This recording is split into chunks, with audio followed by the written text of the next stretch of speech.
Hello and welcome back to another Classic Firearms live stream. First one in over 2 weeks. So we are now in the third week. We just got lazy. There. That's what it was. Yeah. We, bunch of slackers. We weren't doing anything. Got back from a crazy trip out to Africa, which was wild. Yes. And we're going to dive into most of that. Not all of it, because we got to save some stuff for the video. Yeah, of course. Little teases. In this whole live stream. So I have Josh with me. What's up, guys? I have Ryan with me. What's up, guys? And then I have me with me. So let's go ahead and just start off actually with Josh. So he didn't come along on this trip. Ryan and I and Jason went. I was on vacation last week, so. What is your perspective of what happened? What do you think? Why did we go? What is your... I was hoping there would be some like King of the Bush action. I watched that when Q put that up on their channel, so I was like, are they doing King of the Bush? I didn't know what you guys were doing, so I was just kind of like curious. I wasn't sure what the whole purpose of going out there was for. So, and that's a great like perspective. I was gonna say like, or like possibility of what it could have been, because we wanted to do that. Unfortunately, we didn't have enough time to do King of the Bush, but we did talk with Q about doing that for the future. Yeah. So that might be something. But this is kind of our first trial run. Okay. So we worked from the ground up to see if we can hack it in South Africa. That's for sure. Yeah. Which was a wild time.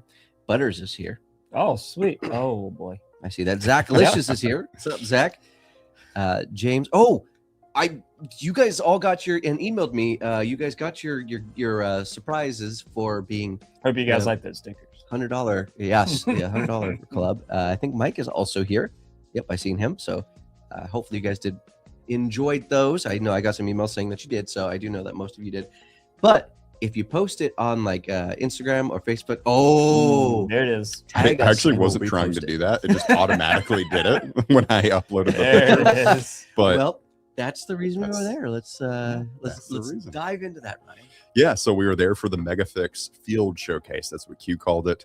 What's the Megafix for those who don't know? The Megafix, well, let's start with the Fix, right? So the Fix originally was a kind of a new bolt action rifle concept from Q. And it's kind of what really brought Q, like that's their flagship gun that started. I mean, obviously the Honey Badger. Yeah. I would argue it's the Boombox now, but that's just, I'm also biased. There's so many different ones, but the Fix is definitely one of those massive flagship products that they have. And what it is essentially, instead of having a full throw bolt action, it's instead a 45-degree throw to be able to rack the gun. And then beyond that, it also has a side folding stock, and it's a very lightweight gun. That was pretty much the whole reason the Fix was made, was to make a lightweight bolt action rifle that you didn't have to just rely on Remington 700 products to reach that. So they kind of wanted to tread their own path. And also they made it on rails, which makes it so it's easy follow-up shots. So smooth. It's instead of like if you've used Remington 700 action enough, you'll know that sometimes when you pull the bolt back and you kind of have it at a weird angle, it can be rough to get it back into battery, the next shot in a battery, right? So you don't have to worry about that because the Q Fix is on rails. The bolt is on rails. So it makes it easy to get quick follow-up shots. And why is it called the Fix and the Mini Fix, I believe is one as well? What are those? Yeah, I mean, it's just the Mini Fix is like a smaller caliber. So the Fix is short action. Yep. And the Mini Fix is even smaller. So your 223, your 300 Blackout, 6 Arc. I think that's their newest Mini Fix caliber. So that's what they're doing there. And then the Fix is your 308, 6.5 Creedmoor, that sort of thing. Yeah. I actually know these answers. I'm just keeping the conversation. I know, yeah. And then we have this guy. The Megafix. The Megafix is their first long action. Right, so that is 300 Win Mag. That's your what is it? What was the other one? The 375 Ruger. Yeah, I think they're doing. And they're testing out a whole bunch of different ones too, from what I understand. At least that's what they talked about. They're like, oh yeah, we have one ever made in this caliber, one ever made in this 9.3 Mauser, I want to say. Yeah, like that. It was a really interesting one I'd actually never heard of. You guys have all heard of it. It was like 7.9 not PRC, but like a 7mm backcountry they're looking at. that one. Yep, that was one. And 7 PRC as well. There's Yep. both of those would kind of qualify under there. There's one But with a weird name. I'll think of it later. At first, they're starting with 300 Win Mag, right? Yeah. And 357 Ruger. And 357 Ruger is I think like the quintessential, like, well, I should say quintessential, is one of the smallest calibers that you can hunt Cape buffalo with. And that's why they're going that route. It all just depends on like what calibers you can hunt certain animals with. And that's why like 300 Win Mag would be considered legally in Africa anemic to hunt certain animals, which is funny. 300 Win Mag, anemic just don't go hand in hand. Yeah, But that's a pretty bold statement. yeah. So, well, according to them, it is. So it isn't. So that's the deal there. So it is an amazing rifle. It is about 6 pounds. Yep. And Yeah. so what this really was, so we're going to dive way deeper into this stuff because I think it's really cool. But what this really was is it was a Megafix showcase. That was like a big thing. They have a hat and like a jacket that says that, like really cool stuff. They were very nice, very kind. Go with your Glock ones. Yes. Actually, yes, I have a Glock one I know too. that's The Glock one is an off-brand. So, but anyway, let's go ahead and first catch up with everybody and start with the comments here. So we have, first things first, we already got a super chat from Mike. It's a $50 super Mike. chat. Mike. Dude, Thank You're you the so man. much. thank you, brother. He says, I'll pop it up on the screen. Glad you guys are back. Loved the goodie box you sent, Brandon. Can't stay for the whole show, trying to sneak off to the range to test a couple new builds I've been tinkering on. I just want to know how the Megafix is. Megafix was actually, like, I expected issues because I don't know how much information we're allowed to share, but I'm just going to do it because Jason's not here to spoil things. Yeah. Somebody's got to do it. They literally pulled them off the assembly line. Like they were still working on them. This is a beta test essentially, and they just pulled them off. Apparently, who was it? Nick that got in trouble or got yelled at by people because they were like, "No, we're not done with these," and they just took all the ones that they had. Probably Nick and or Cody. Yes. Yeah. One of those two. Yes, Nick and Cody. And so, but they performed very well for being beta testing. I think there was there any issues that we had? We had an issue with light primer strikes sometimes. And when I talked to Nick Schaefer about that, he kind of broke it down as to it could be because of the ammo we had. There was some ammo left out in the middle of the night, and we weren't having issues in the rain. In South Africa, in the rain, which doesn't happen very often. Weren't having issues the first couple days, and then the last day started having some light primer strikes. So that was why, specifically with that ammo. Yep. But the first few days, absolutely no issues. Yeah. What's up, Zeke? Just want to say hi to you. Let's see. We have James Hanna. I feel like that's two people. Yeah. I mean, I know that can definitely be someone's first and last name, but is it as smooth or smoother than the Tika? So that's a hard one. I love a Tika. I have a Tika T3X. You guys might know 6.5 Creedmoor. It is the smoothest traditional bolt style gun, but I mean, it's lighter. It's the 45-degree throw, so it's faster. It's hard to compare. It's hard to be like, oh, that's smoother because it's a whole different bolt action feels action experience. Different. Yeah. So when you're talking like buttery smooth, the Tika, I think, definitely has a leg up. And because the whole thing's rounded. Yeah. And the whole thing comes out and gets kind of buttery, and you use it over time and it gets broken in. The Megafix is on rails and you feel the rails. But would I say that one is easier to actuate over another? Like, am I dissatisfied with the rail system on the Fix? No. That I was able to get back on and go real quick, real smooth, no issues. Yeah. That's kind of the difference, is the action and how that rotates over. Because like on the Tika, if you don't go all the way over and you try to pull back, like if you're doing that one motion, do it a little early, you're going to catch on the little ledge that's there. You're not going to do that as much because it's a 45-degree throw on the Fix versus a 60 or 90. I think, what is it? Is it 90, I'm pretty sure. Yeah. On your Tika. So smooth in actuation, Tika. Actual functionality, Fix.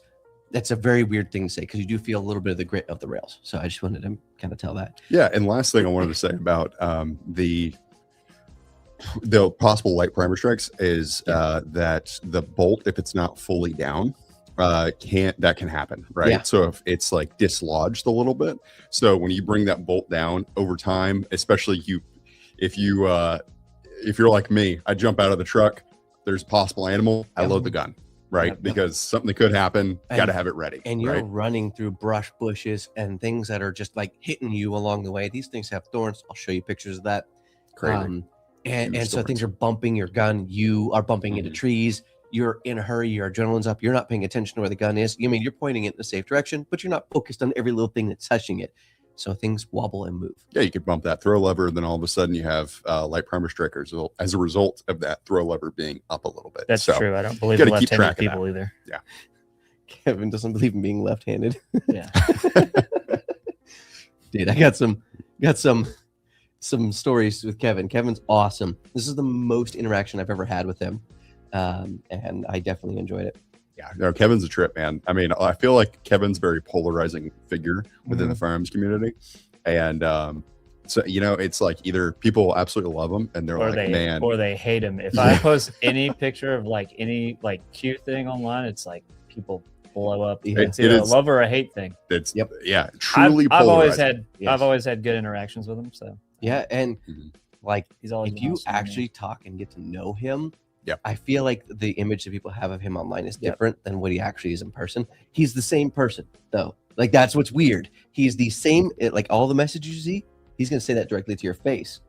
But you actually respect it, I feel like, when you're not seeing it online. Because and he provides more context too, to a lot of it, right? He'll go into a story. Yeah. And like, I love that about him. Like he will break down as to why you're wrong, he's right in different ways, right? But it's coming from an engineering standpoint. It's very logical. And so I would say it's good for you to actually talk to Kevin before you make an ultimate decision on how you feel about him, right? Well, I was going to say, because I feel like when you read something from somebody, like when they message you, you read it in your tone, which is probably worse than when he's actually intending it a lot of times. He's also not trying to win everyone's heart over. Let's be honest. That's true. He doesn't really care if you like him or not. He doesn't care.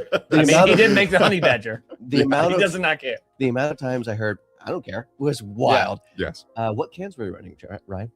We were running the Blind Tiger, the 762 can, the new stainless steel can from Q. So a lot of you guys are familiar with the Trash Panda, stainless steel version. And yeah, it's 30 cal, so it can handle 300 Win Mag, no problem. All right, and I apologize if my voice, or if you hear me, I'm trying to like keep away whenever I have a cold and I got sinuses. So I'm hoping that's not Ebola you brought back. All right, let's talk about the trip. So first things first, when we were told that we were going to this, I had no idea, zero idea. I've only ever heard a couple of stories about what they do in Africa, how it all operates and whatnot. So I didn't really know what I was signing up for. I just said yes. South Africa, Q, love those guys. We've been out to New Mexico with them, and I was like, yes, wherever they're going, I know it's going to be fun and it's going to be a good time. So I'm down. And even up until like a couple days before we got there, I kind of was like, hey, so what do I need to prepare for film wise? Because I'm filming the whole thing, and then everyone was kind of like, well, we'll see. And I was like, awesome. We know everything about this. That is great. They did open it up for us to ask questions, and we just didn't ask, I don't think, enough questions to get a full perspective on what was actually going to happen when we were there. Well, you don't know what questions to ask, right? Yep. And so where it comes down to is you don't know what you don't know. Yeah. And once you're actually out in the field, you start experiencing things. You're like, hey, maybe I need to figure more about how I should react to my like pH, like with him, like when he gets out of the car, you get out of the car. Yep. Because he spots something. Like these are all things that like are untold things that you must do. Yes. So, learn actually, that. This is a good question. I think we need to get more information on. What was the cost for a hunting package to Africa from flights and lodging and things like that? Yeah. Which I don't really clearly know all of it because some of it was subsidized, some of it wasn't. Like, I don't know. So generally flights are around $2,000 to South Africa, to Johannesburg specifically. Yeah. But Johannesburg is your final destination. It depends on where you go from there. You may have to go to North Africa. There's a lot of hunting in North Africa. Yeah. And when I say North Africa, I mean northern South Africa. Yep. Sounds funny. That's the way it is. You go ahead. Yeah, okay. Keep going. Northern South Africa is where a lot of the hunting is. I spoke to some hunters before we left so I can learn more about it, and they all thought I was going up there. But no, we actually went down to the southern part of South Africa. So like it's Port Elizabeth is where we flew into, but like imagine like Cape Town, since that's what a lot of people associate with that southern region. So we were down there, which is a bit different. So it depends on where you are. That's going to obviously change with pricing and what safari you're going with. That dictates that. But yeah, flights generally 2,000 to Johannesburg. Economy. Yeah. If you're No more going more than Spirit. that, you don't No really more care. Spirit either. And everything is cheaper there than you expect. Yes. I didn't know that. I assumed there would be a difference in price of things. I just thought it'd be closer to what we pay here in the States for things. Yeah. Not even close. Yeah. Like That's there awesome. were Monster energy drinks and Coca-Cola everywhere. Other than that, it was kind of you had to know what you're getting. But those were about the only things that were similarly priced. Everything else was cheaper than I thought. Yeah. All right. So as we go throughout the rest of the stories, make sure to ask your questions as we're going, because I will stop and read them. Josh, that includes you. Yeah. And help keep that alive a little bit. Yeah. So let's see. Isn't Kevin's ranch there bigger than Rhode Island or something like that? I don't think it's a ranch. He does have a home. Yeah, it's Crusader Safaris Yeah. is the name. And Kevin's like intertwined with the owner of Crusader Safaris. He has a house there. Yep. But it's ultimately his property. It's been a part of that property for, I think it's coming at like 200 years now. Yeah, it's a wild amount of time. And there 200, 300. the overall property is much, much, much larger. And like the one guy, Andrew, Yes. he had like what 40,000 acres. I think it was 60,000. Yeah, And then something crazy. the whole family actually owns like 400,000 now. Yeah. Like it's an insane amount of acreage. So probably actually It gets to a point where you're like, look, it's as far as I can see. Right? That's And the you're most talking wild part. cousins and other random like 2 times removed family members. They all have their own little plots, and it's quite a bit. Like we drove for a while. Yeah. Which was crazy. And I gotta say, going back to that, the other AR lead slinger, he was talking about like hunting packages. Part of that's associated with it. Like the reason it varies so much is it also depends on what animals you're hunting, because each of those animals have a price tag on them. So depending on how many animals you're going to hunt and what animals greatly fluctuates your pricing for an Africa trip. Yeah. Yeah, because there were some like Cape Buffalo that were.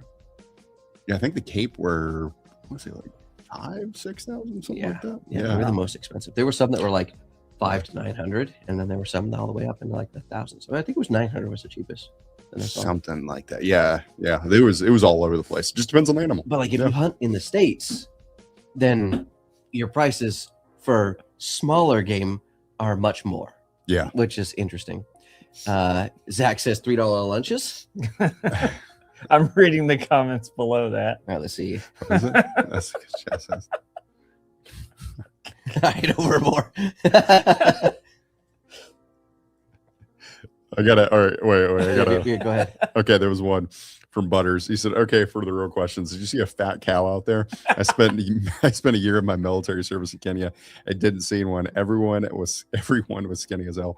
Tasted great, but skinny. Big Kev is a decent guy. Got me a shot of whiskey. LOL. I'm guessing at SHOT Show he got you that. Yeah. And yeah, Kevin's awesome. Kevin's a great guy. Absolutely. We did see fat cows. Yeah, and in fact, somebody from our crew actually shot one of the wild cows that were out there, which they wanted that to happen. wanted to shoot? Okay. Yeah, they wanted that. And then I think we I don't think we ate steaks that night, but we ate some kind of beef. Because like basically you eat what you kill. Yeah, and which was actually very interesting. Like if I don't come from like a hunting like background. So a lot of the gaminess and things like that were new to me of animals and different things that you were eating, which was very, very new and very weird. I am not an experimental eater when it comes to food. No, when we go to SHOT Show, it's very rare that he gets anything to eat. I was like, well, I mean, it's not. I fish, experiment so- more. Yeah, than you do at SHOT Show. that is for sure. What are we talking about? Whoa. Anyways, talking about. so no, there's some good questions coming here. Bad Mama Jamma. He said, "What animals did you hunt?" And this we're gonna Oh, spend a boy. little time on this. Yeah. We can't tell you what happened, but we can tell you animals we were hoping to hunt. Let's start with that, right? Because the video is going to come out where we're going to show you guys the hunt, what we were going for, and the story arc of everything in between. So without giving anything away, we're discussing this live because we've not actually discussed this. We can say how what we wanted to hunt changed throughout, but Mhm. like not obviously say what we got, correct? Yeah. Let's start off with like preconceived notions, like Okay, what we wanted perfect. to go to the hunt with. Exactly. Yeah. And we're also going to start off while we're doing this because that conversation happened while we were traveling. Yes. So let's talk about the flights real quick, and then we'll kind of go into the hunt portion. Let's do it. Because our travel time and You guys left on Sunday. Yep. And then Sunday at like 5 p.m. Yep. I was here. I was in the warehouse on Tuesday that week, and I walk over and I'm looked at my phone. And I see Jason's story, and he's like getting on a flight, and this is Tuesday, and I was like, That's the Port Elizabeth one. yeah. And I looked at someone in the warehouse, and I was like, hey, look, they're still traveling. They left on Sunday. So to give that context from our perspective, longest flight I've ever done is 8 hours. That was to Hawaii from Texas. And this flight we left from Charlotte to go to Atlanta. Mhm. That was like the quickest flight I've ever done in my life. Then we did a 15-hour and 30-minute flight down to Johannesburg. Yes. Holy cow. I did not know I could Crazy. sit in a spot for that long. That was rough. Insane. Luckily, the middle seat in between me and the other person was free. I don't know how your flight Yeah. No, down mine was too. Yeah. Mine was good. I was very thankful for that. And then we got there, stayed 5 hours in the airport hotel, which we had to have an escort to get to. Yeah. It was interesting. And then we had another 2-hour flight to then have another 2-hour drive, 2.5-hour drive Mhm. to get to our final destination. Well, so you kind of mentioned it right there. Like, why would we have to have an escort? Well, because it's Johannesburg. So Johannesburg is a little bit sketchy sometimes. So Yep. and it's like a complimentary thing. It's very common where foreigners, when they come there will be some kind of like escort to be able to bring you over to your hotel or wherever you're trying to get to. Yep. Yeah. And this is where, somewhere in that ballpark, we had that conversation of what to hunt. Yeah. And we were like, well, kudu. Yes, kudu's the bit. Like, guys, kudu's the thing, right? Kudu's the, like, if what we can think of in the U.S. here, like our game animal, which is elk, in my opinion, right? Yeah. That's the thing that everybody wants to go out and maybe Colorado, Utah, wherever else, and they want to hunt elk. That is the elk of South Africa, basically. It's kudu, the gray ghost, I think that's what they call it.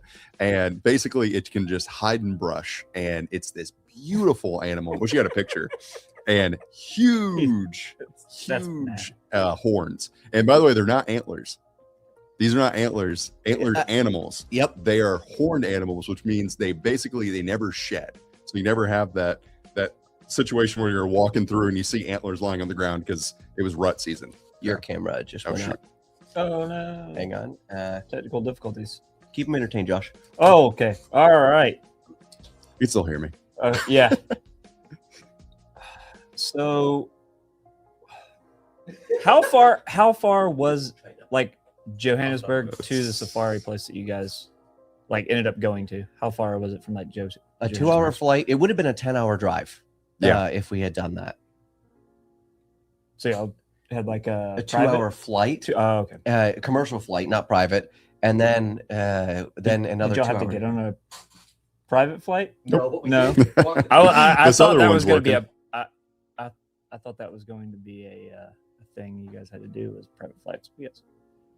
Technical difficulties going on over here. Yep. Got comments. Let's see, let's read some comments while they're. Did you read it? It's, yeah. What did it say? There's no option for that one. Says, where's Eliza? Did she stay in South Africa to train the lions?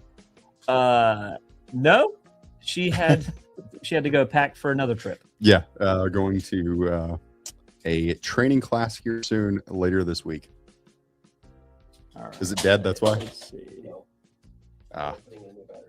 Let's see. Hunters do not drive Rivian Blue. No, they don't. That's hilarious. And one big thing was what we were driving there. We were actually driving around in Hiluxes, or as Jason said, Helix. Helix. Maybe that's the proper way of saying it. Oh, there it goes again. It stopped. Yep, it was going. And there we go. We're back. And we're back. Yeah, we're back. So yeah, Hiluxes are amazing. We were going all up and down these mountains on Hiluxes. The other big thing they had there were Land Cruisers, which 10 out of 10, just absolutely fell in love with Hiluxes and Land Cruisers through that experience. Yep, too far. There we go. I wonder if Brandon was allowed to take his Power Wheels into the bush. I was not, but I definitely wanted to, because there was some trails there that, like, I will drive 5 or 6 hours to go find trails like this. And it's just every road out there, which is crazy. I mean, you can't take a drink of anything without splashing on yourself. Any paved roads there? Yeah. Where you guys went? Well, no, not where we went. Probably, an hour away? Was the closest paved road? Like into the city? An hour away. Yeah, it was an hour. It was just that they had a highway. And so you just had to go to the highway to get to it. But yeah, that was wild. That was like the only paved, and everything else was like dirt road. Absolute dirt road. You're doing dirt roads up mountains, which was crazy. I went to go itch my nose, poke myself in the eyeball like that. That's how bad the roads were. As far as being drivable. All right, so we didn't really finish what animals we were going for. Animals, so preconceived notions, we wanted to hunt elk there. Their elk, which is called a kudu. And guys, just Google it. Big spiral horns. They are crazy. And when I say horns, actual horns, like I said, not antlers. Yeah. Antlers are different. Antlers, which they shed them and regrow them. Yeah. Horns are permanent. So if they get like on a horn, you live with that for life. Yeah, that's it. It's really cool. And the kudu, it's just insane. Huge horns. So, and there's some other big ones too. I mean, all of them have. I mean, I should say all of them. A lot of them have big horns in Africa. Yeah. But how unique it is with those spirals. Yeah. So you have big, long ones like Loki. Yeah. Loki's a good way of putting it. Like sable. Yeah. Those are the longest. Yeah. And Lechwe are. Yeah, but those sables, those are the ones that come back around. Oh yeah, they're so big. It's huge. Like literally comes in like a loop where they're gonna stab themselves. And then you have some that are reminiscent of like a pig's tail, where it's kind of like swirly, like in cartoons how they draw them. And their antler or horns going out, and they're like probably 2 feet long, which is crazy. And then you know how old they are by how many times they have swirled. Yep, which is interesting. And then they get to a certain age, they stop swirling and they lean a direction. Yep. Which is even more interesting. I was like, how does that even happen? And then so we did that. I would say waterbuck was another big one we wanted. Waterbuck is their biggest antelope that they have there. Day one nemesis. Well, not the biggest, but it's one of the most sought after one. Yeah, we had a problem on the first day. You guys will see in the video. It didn't go well. That's a teaser right there. Yes, that is a good teaser, and it got really cool. I mean, we were searching for all sorts of animals. I think all of us, ironically, had warthog, or at least Jason and I know had warthog on ours. Dude, I just wanted. I thought warthog would be super easy to find a good one. I was a big fan of Lion King, so all I saw was Pumbaa. Timon and Pumbaa just out there chilling. Unfortunately, there were no warthog big enough there. Yeah, so. They were all smaller than I thought. Warthogs are not as big as I thought. Oh, yeah. I thought warthogs were huge. They're not that big. Although they're thick. They're like pit bulls. No, I've seen bigger pigs in South Carolina. Without a doubt. That is not exaggeration. You're talking about people like that. I was like, it's South Carolina. Or something? All right, we're gonna speed run some comments here because they're starting to build up. I really grips on his Sea Shadow too. I probably shouldn't throw that one up there. You can't take it back. Yeah, that's a good one, Butters. I like it. Mike, is the stream going to be short? No, it is not going to be short. Not likely. Big game for Brandon's meerkats, right? Yes. Let's see. I'm reading the comments before I just pop them up. Let's see. The meerkats probably stole Josh's wallet while he was looking through a scope. Peter's on fire tonight. He is lighting me up. All right. Josh is like, I wasn't even shooting. I was on vacation with my family. So this is actually a good question. Tell me you brought home some kudu jerky with you all. We actually can't bring meats back into the States. Yeah, unfortunately. That's unfortunate. We did have some. We had some there. Kudu stew, I think was the best way to put it. No, we had kudu jerky the first night. Oh yeah, that wasn't that good. Remember when we were up there? Yeah, it's a little fatty. So yeah. like they add fats into kudu because kudu isn't naturally as fatty. That's what the lady was saying. Oh, is it? I forget her name. Not Tori. Mm-mm. Okay. I don't know. Yeah, but yeah. So they were telling me that it's not as fatty, so it's not. It's like an acquired taste. Some people love it, some people hate it. I thought it was okay. Like it wasn't the craziest thing I've ever had, but yeah, it was definitely interesting to try. Let's see. Do the toilets flush counterclockwise? They just flush down. There's no down? swirl. Oh, They just straight Yeah. down. that's weird. Agreed. So I don't actually know. Yeah, it was. There wasn't like sitting water that I remember. No, not much. There Yeah. was a little bit, but it was like, so in America, when you have your toilets, it's like you have the little throat, then you have the bowl. Mm-hmm. The bowl is like like 1/5 full of water. Something like that. Yeah. Yeah. There, just the throat. All right. Next. I think we all got a visual. Yep. Great job. How many Hiluxes did Kevin turn into technicals? You know, I think if Kevin had more opportunity, he would. But he did not that we saw. Yeah. Turn it into technicals. Yeah. Great question as well. How many shots/vaccines did you guys have to get? Bupkis. 0. As long as you're Yeah. up to date with the ones in the United States, like they do a pretty good job. Like if you've gone to college, you've probably taken 90% more than you needed to take to go to South Africa. I think there are other portions of Africa where you have to take more.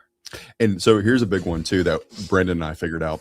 So since it's the southern hemisphere, it is their winter over there right now. So it That was way is rough. colder. That's than probably it, why you're sick right now. Yeah. Yeah. Oh The yeah. Temperature change going Dude. back and forth. So way colder in Because it's South been Africa like than 100 here. degrees here. yes. When we got there, now I knew it was going to be cold because I did some research. I don't know if you guys know this, but I'm a pretty big. I like to be prepared for the weather. Yeah, he usually right before trips, he'll send a weather breakdown for the entire week at 5 a.m. to everyone. Yeah. Well, Even people that are not going. Yep. Every time. It does happen. I chose not to do it for this one because I was like, oh, y'all made fun of me. Let's see how you like the cold.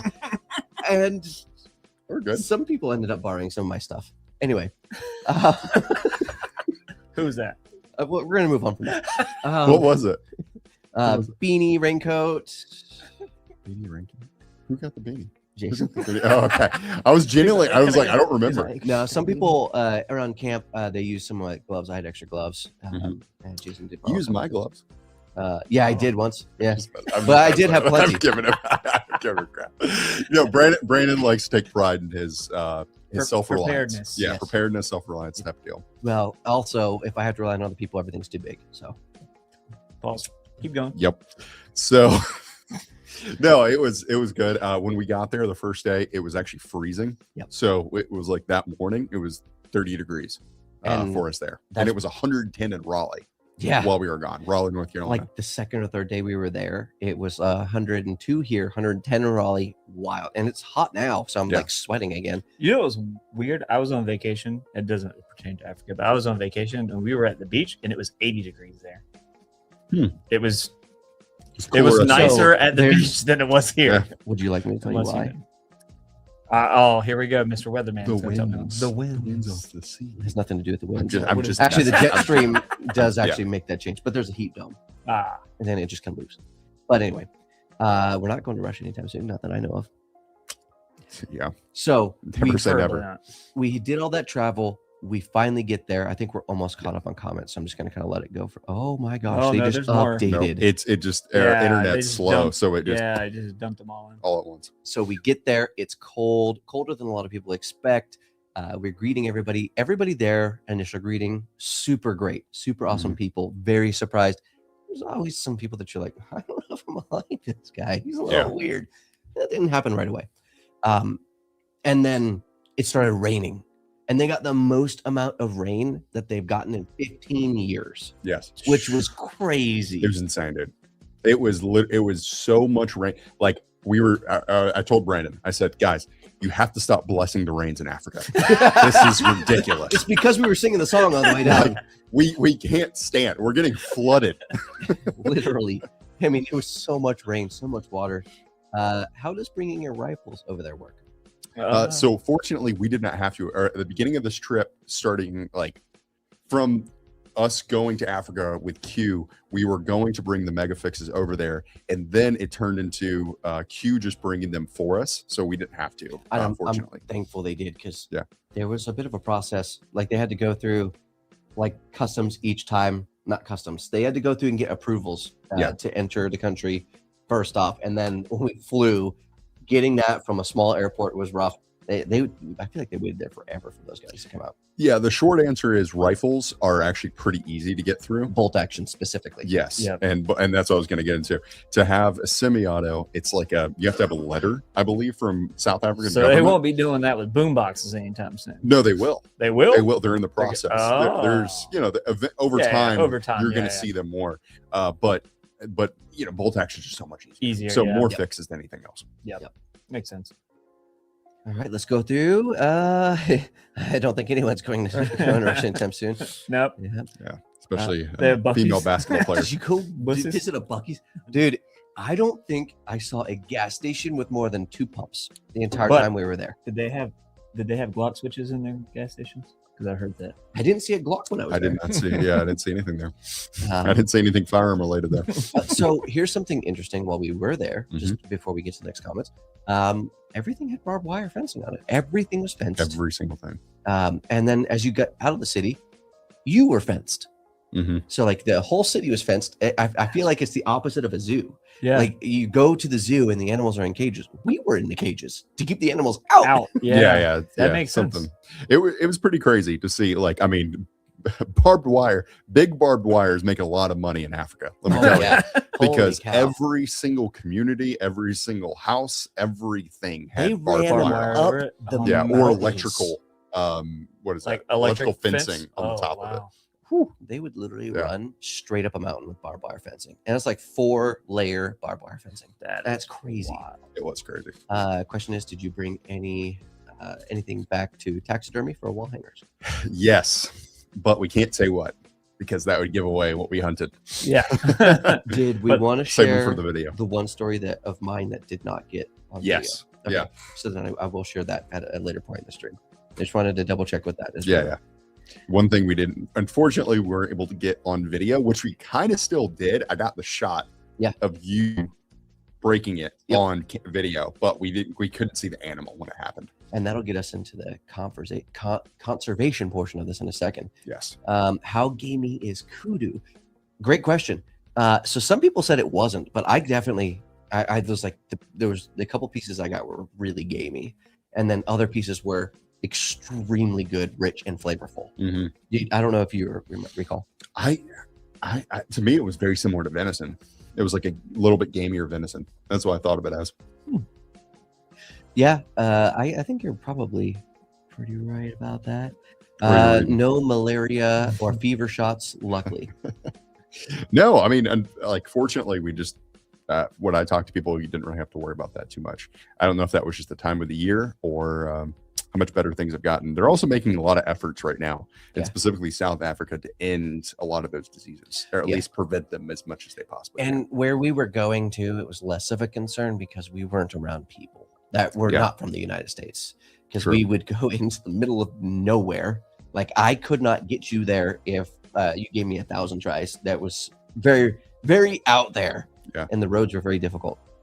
When I lived in Korea, some toilets were just a hole in the ground. We had toilets. There was never a That's time good. when we did not have a toilet. Oh, speaking of people, this just popped in my head. Go. Guess who was at the ranch, or basically the property next to us? Who's like a big hunting guy who focuses on ammunition. You may not watch him on YouTube. I don't know. He's not like the tactical YouTube side. He's more like a traditional side. Ron Spomer. I don't know. You ever heard of him? Nope. Oh man, he's a legend, man. Hey, I don't know if you guys pretty solitary. watch Ron Spomer, but he knows ballistics. He knows ammunition. Yeah. He is like the guy to talk to about any of that. And he was actually hunting in Africa on the same property that we were, which is so crazy. One of our buddies, Chase Stroud, actually got to do a podcast over at Ron Spomer's place the next day after seeing him up in the mountains of Africa. Yeah. Like That's why I was like, randomly. hey, Like yeah. imagine what's you're up, bro? hunting and you're like, hey, what's that guy? Who's that guy over there? You go up to him, oh, it's Ron Spomer. Yep. You're like, and he's like, hey, you want to do a podcast at my house later? Yeah. Sure. What in the world? It's crazy. The That most is random. a random place to meet somebody that you actually like know who it is. Yeah. Next time, get some electronic hand warmers. I'm hoping that next time it won't be so cold. If Yeah. there is ever a next time. Yeah. Let's see, what rifle calibers did you bring was a good one. We just used 300 Win Mag when we were there. Yeah. I will say this because I don't think this got on video either. I got my first ever 1,000-yard shot on target. It was a steel target. My first ever shot over 1,000 yards. 105. Oh, 1,005. Yeah. But yeah, I'm pretty proud of that. That was awesome. Pretty proud of it. Peter. I think we got it on camera. I don't think so. You don't think so? I think, well, maybe. But that was. I know we got one of them on camera. Yeah. Yeah, because you were filming part of it. Mhm. But yeah, they had, to answer your question, they had some 300 Win Mag. Obviously, that was the main thing we were shooting. They had 6.5 Creedmoor and 8.6 Blackout. Those are the big three that people were using. Wow, the comments are just rolling Oh, yeah. in. Peter, that's me. Peter is going Peter, crazy. come on, man. Don't do Josh like that. Yep. I've skipped a couple of Peters. Peter, some streams we're a little bit like, a little more popping off than this. But I do agree, Ron is the best, to your point. Yes. So Zach, to bring it kind of full circle here, he says, dude, this sounds like an epic trip. Any preferred cartridge to shoot with while you were out there for a large size? Yeah. So the 300 Win Mag, Mhm. and to get to a little bit more of the trip, do you have now's the question where I'm looking at you and kind of leading on that. What more about day to day do you want to share? We can talk about how, well, are you saying for this question specifically or just in general? In general, because In we're kind of general. going along the storyline a little bit. Okay, we can say like conceptually what happened. Okay. So like the first 2 days, we unfortunately, well, actually, let's start off with this. Let's go even further back. Yep. So the first day we're there. We're actually we didn't even hunt that day. no, we didn't. The first day we actually just learned from Chris. I want to say it's Chris Green. I can't remember Chris's last name. I actually am blanking on that too. Super nice guy. Here, Dude I follow him on shoots Instagram. Mile-long shots constantly with like every caliber.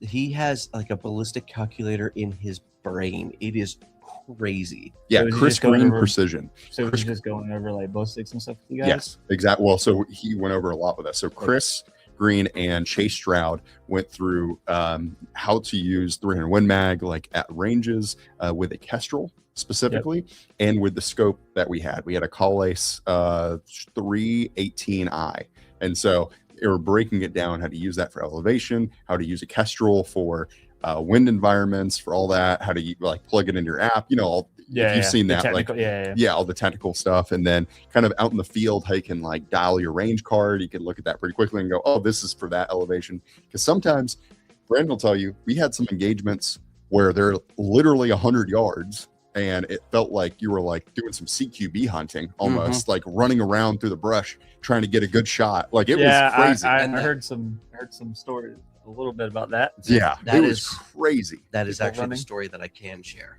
when Yeah. we get there. And so there was that. And then all of a sudden, next thing you know, you're out on this hillside and you're shooting out to hundreds of yards. Like we had a 620 yard shot. We had a 700 yard shot. We had a 640 right around there. There was a bunch of different yardages that we were dealing with. So with that, you have to dial your elevation correctly to figure that out. And if there's wind with greater distance, you're going to have to account for that. So that's what Kestrel comes So in. you have like a spotter guy that would basically Yes. kind of Mm-hmm. But he was not telling you the wind. He is there to find the animal. okay. So that's the pH. He's there to be like, hey, I see this animal over here. It may be hard for you to see. And then he kind of like targets them. You figure all that stuff out. So you've got to You figure gotta out the figure it out. wind. You've got to Yep. figure out the elevation at the yardage. So that's where the Kestrel comes in handy Yeah. for that. And I mean there was a lot of information dumped when it comes to the Kestrel. To the 1,000-yard shot, yes, you can hear the plank, but what's interesting is the guy spotting you, and you shoot it. He says hit, Yeah. Ding. I was Multiple like, whoa, seconds. Yeah. that was crazy. I mean, I've shot like 500-yard shots. I've done that a couple times with like a lot actually with, long barrel AR-15s pretty easily, 308, no problem.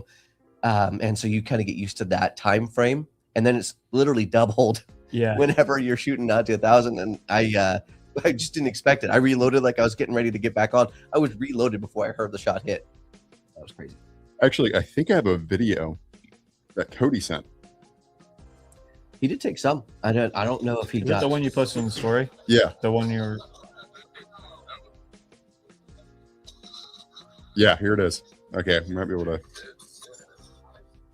So this is. Yes, we love Clint Smith. This I'm not sure if we're easily be able to show it to the camera, but basically this is the yardage. Yeah, we're shooting out to. But then it's multiple seconds later that you hear the actual ding, and we were shooting out. Yeah, like you said, 1,000 yards. But having that Kestrel there to be able to figure that out ballistically, game changer. Now, I did get help because I had never really shot that far, so I basically got told exactly what to do to get there. So I can't really say that it was like all on my own. And I guess the only portion of it that is I'm able to pull a trigger steady. Yeah. I was gonna say I wouldn't say anything. Any of it was on our own. Thankfully, we had Chris and Chase being able to kind of guide us through that.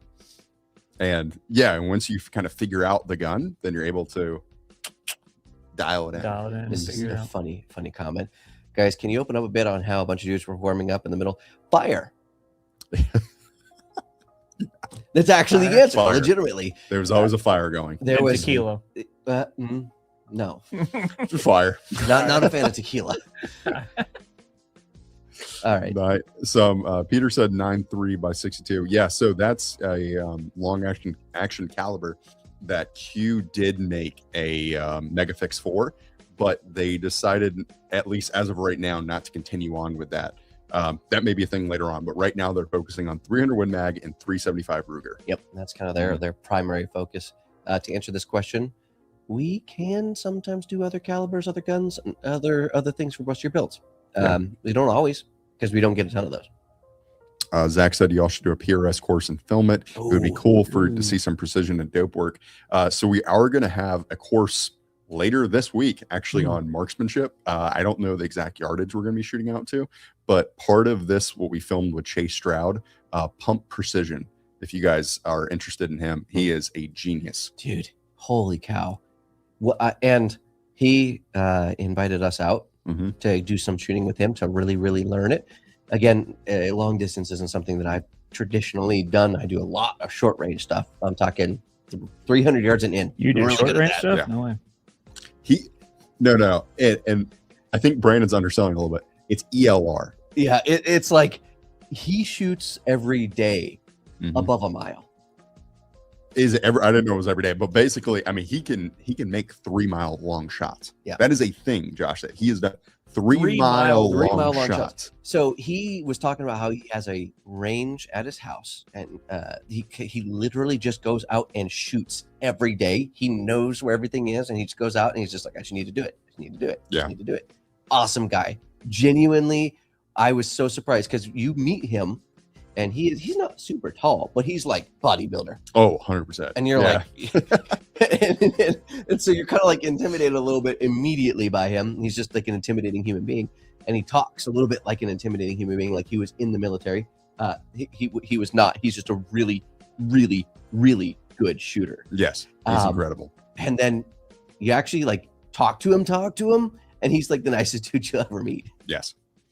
Amazing. And that's the thing too, is sometimes these people who are really good at shooting aren't the best teachers. He can do both. Yep.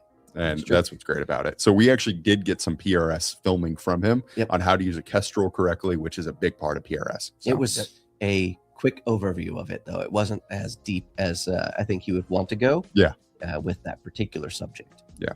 I'd be interested in getting into some PRS stuff. It's something I've never really done. So, dude, it's the little bit we've done, and not like PRS like matches, but just precision rifle shooting just in general. It's so much fun. Yeah, it is. It was way more fun than I thought it was going to be, and rewarding when you actually hear the ting and you actually get it.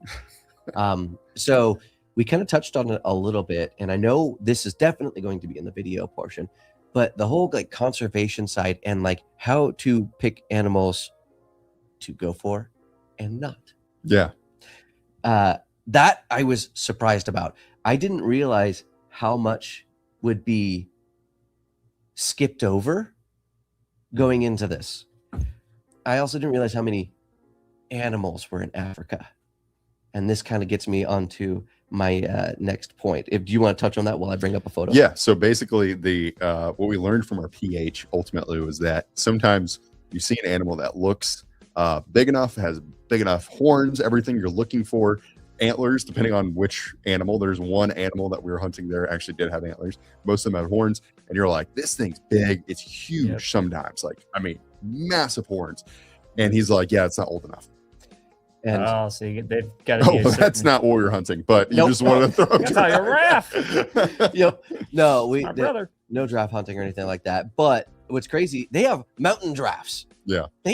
Giraffes climb mountains. Okay, shout out. Wait, this just brought me back to M110 Sass. Cody Curry. Cody is dude. amazing. boy. Cody's so funny. Hysterical. He is, Cody. I don't know if you're watching, man, but like, or you see this later, but you are a trip. It was so much fun going to Africa with you. Oh, And now, whenever I look at a giraffe, I think of you because he was like, man. He's first of all, you would always call him Jeffrey. Jeffrey. Yep. You know, Yeah, from because Toys yeah, R Us. Toys R Us. Yeah, you'd Yeah, have to. Jeffrey. You'd always call him Jeffrey, and he's like, man, like, he's like, how many animals can we get? He's like, what if I just stacked up giraffes? Like the worst thing possible. yeah. He's Because everybody was complete talking joke, about. by the way. Everybody was talking about how you like nobody's going for a draft. Nobody wants a draft. That feels like inhumane. Yeah. Right. And then so he was like, well, I'm gonna take this to the extreme on the opposite side. Yeah, immediately he's like, just gonna stack them up.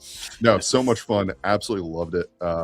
But yeah, figuring out the animals to hunt was a lot more particular than I realized. Like, I feel like a lot of people within the South specifically, Yeah. you're They're like, hey oh, man, there's big enough animals to go to shoot it. like it's got points on it. Yep. It's Yep. good enough for me, right? Yep. And so that mindset does not work there. And they're like, hey, Nope. no, you have to hunt. Strict is an Yes. understatement. Mhm. good.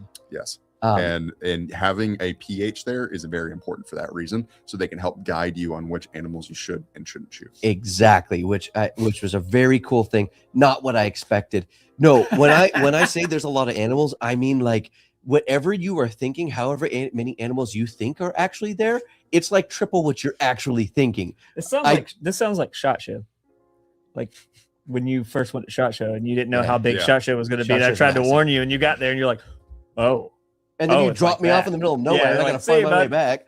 peace out. I got a meeting." I get Leroy's point though Yes. of like, hey, you know, you learn about so many different animals in Yeah. Africa where it's like, And- but there's so many you don't learn about, and Yeah. that's the crazy part. You learn about the rhinos, the elephants, all that stuff, right? But then for every one of those, there's like 10 other horned animal that you've never seen before that are And- absolutely gorgeous that just you don't hear about. It's And crazy. not only that, they're in much more plentiful numbers. Like I always like you'd look at like Lion King, for example, and you Yeah. see them running in groups. And that was kind of a thing. But what they don't show you in Lion King is they're running in groups. Oh, there's another group. Oh, there's another group. There's like 1,000 animals on that hill. Yeah. And it's not that big of a hill. Like Kings Mountain is about the size of one of the hills out there that would be considered. This is in North Carolina. Look it up if you don't know what it is. Like that's crazy. And there's Yeah. thousands of animals. And then there's random giraffes climbing mountains. And I'm like, I don't even know what to make of this place Yeah. sometimes. And then all of those animals that you see, not a single one you can hunt.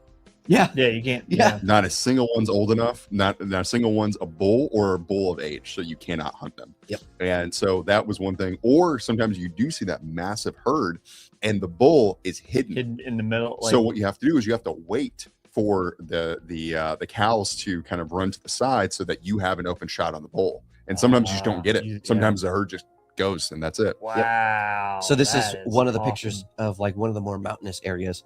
There were some like flatland areas with random mountains, and then there were areas like this too. And it was crazy. Like, so when I say one of these mountains, like you pick any one of those ridges, thousands of animals just all over the place. So many more than I expected. And that was cool because I can always find one to like out there filming to like get shots on with filming. Mhm. Only problem is that mountain there, it's deceiving. That's really stinking far away. Yeah, no, and You gotta literally get high zoom. to your point, most of them do travel in herds, but what the difference is that you'll have like red hartebeest right beside sable, right beside of black wildebeest, and all these different species right beside each other, and they're all just fine. Being literally, as we're hunting one of those animals I just mentioned, up on the highlands up here, what Brandon's showing, there's sable 20 yards away. 20 yards from you, shooting 300 Win Mag, and they're like, "Cool, dude." Cool. You're like, "You're I'm hunting just them, hanging not out. me. Yeah. I don't care." And And they're I'm not old enough. You can't shoot me anyway. I'm like, "All right, cool, dude. All right, whatever. and You do you." like what was I think the most interesting was trying to find the one that the personal hunter spotted. Yeah. Because there's like 50 animals in one small group, and then you had to find the one inside that group and then wait for that to actually open up. That was cool for I'll say my first kill was that with Ryan pointing it out, and we're both confirming. I'm triple confirming that I'm not shooting the wrong one. Yeah. Because that can happen. When you think you're like, "Hey, that's the bull, that's the biggest bull in the pack," and he's like, "No, the biggest one's on the other side," and you shot one to the right. Thankfully it didn't happen, but that could have happened.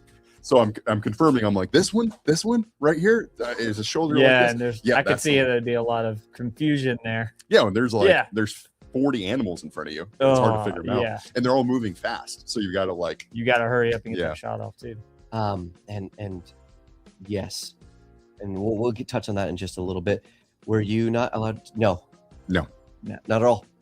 There is a thing that does happen like once a year to certain animals, species that grow too much, like or develop too much in that area, and that's a culling, if you guys ever heard that term before. And that's where you hunt cows specifically so that you can reduce the population of that animal so that you can have a more diverse subset of species as a whole. I love that you just brought that up because obviously population control is why people hunt. What is the most interesting is there's no natural predators for like any of these big game animals that are out there in our area specifically. So in the 1 million acres that's out there that is huntable land and stuff like that, so they just kind of grow rapidly, and that's why there's so many of them out there. So they like actually need hunters. So Zach asked a couple of questions. He said, wow, South Africa is an amazing trip. That's a trip of a lifetime.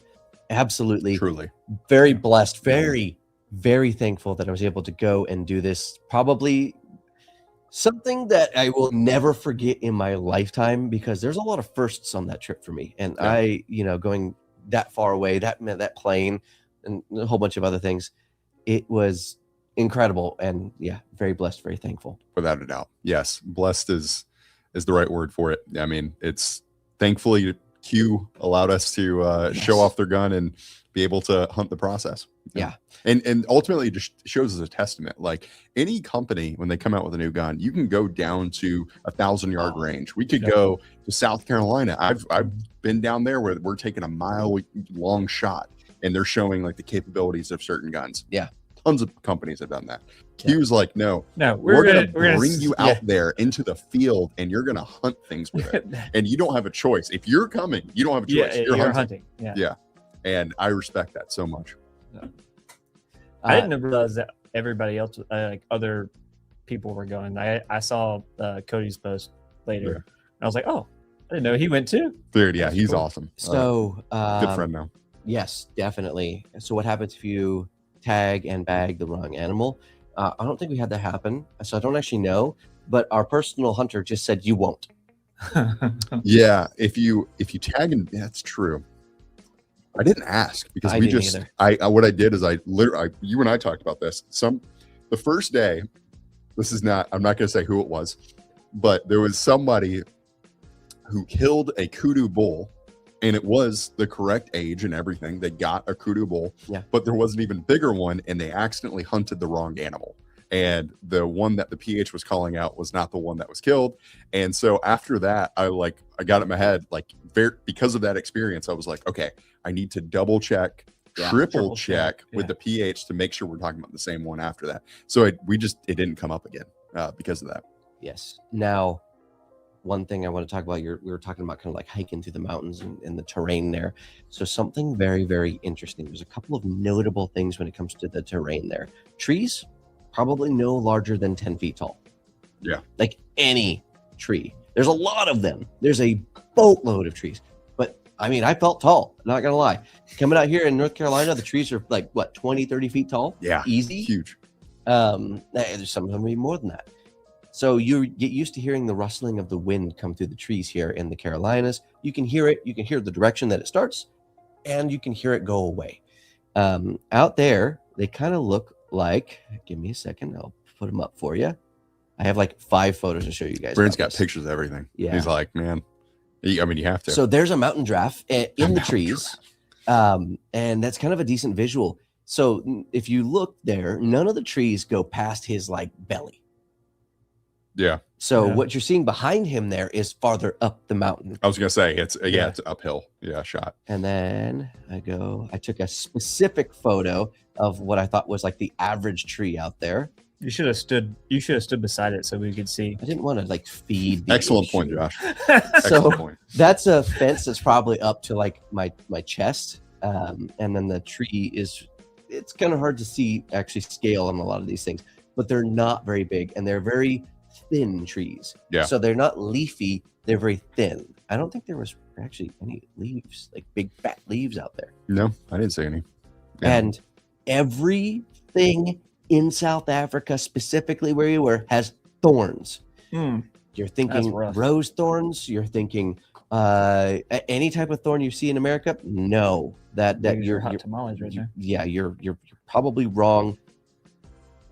There it is, dude. These things were 3 inches long. You go for a hike in this terrain, the trees are all about your height. That's average size for a thorn. That threw me off. Brings a new definition of thorn in my side. I called it death by 1,000 cuts because you're walking, and if you're walking quick and not paying attention, you're getting small cuts all over your arms. I should have brought a long sleeve shirt. I only brought jackets. Mm-hmm. And once it got up to about 66 to like almost 70 degrees during the day, sometimes towards the end of the trip, it was impossible to keep the long sleeves on. So I just thought that was interesting. Everything's super thin.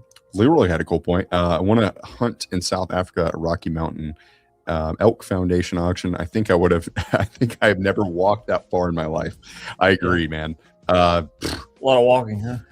At one point, there was a kill that happened where we walked, I think in total it was 3 miles to get it to there and back to the truck. 3 miles because it was on a mountain. That was ultimately why. So we had to go down and up. So this is actually a picture of the area, not where the kill was, but the area that we were. So that hill that we're standing on, that I'm taking the photo from there, we would walk down that valley, up one of those hills, down another valley, and then back up a hill.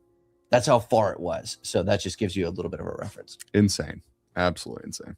And he said trophy cost $10,000 plus to bring it back. So all I have are memories. Wow. Yeah, dude, that's crazy. Wild. $10,000 to bring it back. I'm assuming that's after like taxidermy and everything. Yeah, that's a lot. I assume, yeah. Mm-hmm. Taxidermy, shipping, everything. Ooh, Mike asked a good question. He says, did you guys use shooting tripods or something like that? So the first few days we did not. This isn't revealing too much. So yeah, the first few days we did not at all. We didn't use any shooting, any tripods, nothing like that. We used a bag. I think that was the most we used. Actually, I don't even know if we didn't use a bag till the last day. I was gonna say, I don't think I did. Yeah, I know Jason used a bag on the last day. Yeah, that was it. I don't recall. But yeah, we used the bipod for everything. On the story that I can tell, I did use a tripod. Yes, I did at one point too, the same day. And so you and I. Here's a little bit of self-deprecation for you guys. So on that one, which we'll get to, I'll tell the whole story.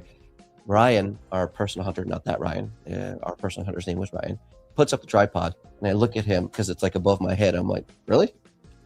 Okay. And because he had the tripod in his hand, so he was kind of setting it up. And I started to go like make it shorter, and he's like, "Okay, I got it," and made it shorter. But yeah, I thought that was funny. I was like, "How am I supposed to use that? I'm just gonna hold." Anyway, all right. Tripods, bipods, arrest. Everyone kicked off a range for shooting a pistol with one hand. I have never been kicked off a range. I've been told to stop. I've been told to shoot slower and shoot with both hands. Yeah, I don't know what ranges you guys are going to, but Right. I was just say I've never had a problem. Triangle Academy in Cary, North Carolina. oh really? Yeah. Triangle Shooting Academy. I might I'll go have there. been on there, but it was years and years ago. Yeah, no. But yeah, shoot slower is what I was told.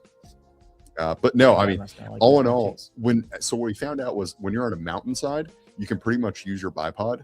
When you're in like the thick brush, depending on which environment you are, because we kind of went between different environments, and that way it's hard to use a bipod And because there's things in the way.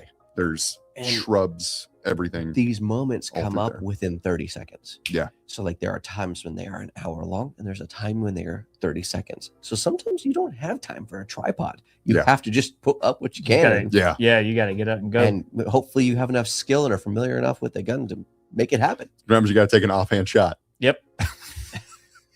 Yeah, send it. Send it hope for the best. Yeah. Oh man, don't laugh. But was it in Raleigh? Yeah, that's what I was saying. Yeah, yeah, same range. I was able to use my other hand due to work injury and no shots land outside the target. I agree. It doesn't matter, but yeah, it was right in Raleigh. Yeah, Yeah, I've done it at range out here, and I never had an issue because I was accurate. So they were just like, "Meh, we're good." Because some other person was trying it, and they told them to stop because they were shooting almost other people's targets. I was I like, don't know. That's a little rough, dude. yeah, that's a problem. No, there was. Maybe. I mean, what we usually have. What most people go to point blank, and then you got Blackstone a little bit further from there. Both of those, I've never had a bad experience. I was gonna say point blank was where I go. Yeah. And when I need an indoor range, that's where I go. Mm-mm. Love that place. But outdoor ranges. Outdoor range is Where the it's thing. at. That's what. Outdoor That's range. that's the way. All right, Zach. Gift to the return of the CF live streams. Glad you all had a great time. Didn't you all get pizza? Did you not Yep. eat it? Oh, We it's did. right here. Yeah, we So were eating thank right you so much before. for the donation as well. Got some Papa John's, Zach. John's. We did. And we're getting better. We're doing these things before the live stream now, Not during. not during. Yes. A little more professional as time goes on. I think. But yes, we did. We got pizza. Yeah. Thankful for you guys for Thankful for your donating. food. Yeah, Thank that's for what I was you. trying to say. I was like, there's so many F's in there. Yeah, Thankful. thankful for you. Yeah, thankful for you guys for those donations, like you, Zach, for being able to do that. Yeah, I mean, just in general. Obviously, pizza's a joke, but seriously, Yeah. just thank you for those donations. Kraken from Twitch, by the way. We're getting a lot of Twitch comments. Thank you guys for being in Twitch. He says, "Give me a slice, bruh." I mean, if you were here, I would absolutely. Yeah. We have like 3 Yeah, more 100%, left. dude. So, anyway, I only got one. all right. What else do you want to share? I wanted to talk about calibers. I thought we were going to talk about calibers more Let's do it. because that was one of the biggest things I was surprised at. Based on the size of animal, I would assume that long actions would be more prolific than they are in Africa. Yeah. Because like to hunt Cape buffalo, it's like I said, I think 375 Ruger was the smallest caliber to hunt Cape buffalo in Africa. Right. So I think you can do it with others, but Were they There's doing that some- with? Were they doing that with 8.6 at all? yes, Yeah. depending on the yeah. Okay. Depending. Yep, they were. But so 375 is like the standard, right? And so I'm thinking, oh, you kind of use long actions for most things, not just Cape Yeah. buffalo, but also for kudu, for all these others. And they're like, no, like they had some Hornady guys out there who used 6 arc. And they were hunting Okay. with that out there. Yeah, Wow. they did. They did talk about that. That's right. I remember. Which, for those of you who know, like 6 arcs is like spicy 5.56. Yeah. Can I give some background on our Yeah. personal hunter? Yeah. So our personal hunter, his name was Ryan. He's done it for many, many years, and I'll leave the amount as specifics for the video. But he is like, when I say a hunter, like this dude might just be, he might have the best eyes of anybody I've ever seen in my life to spot things.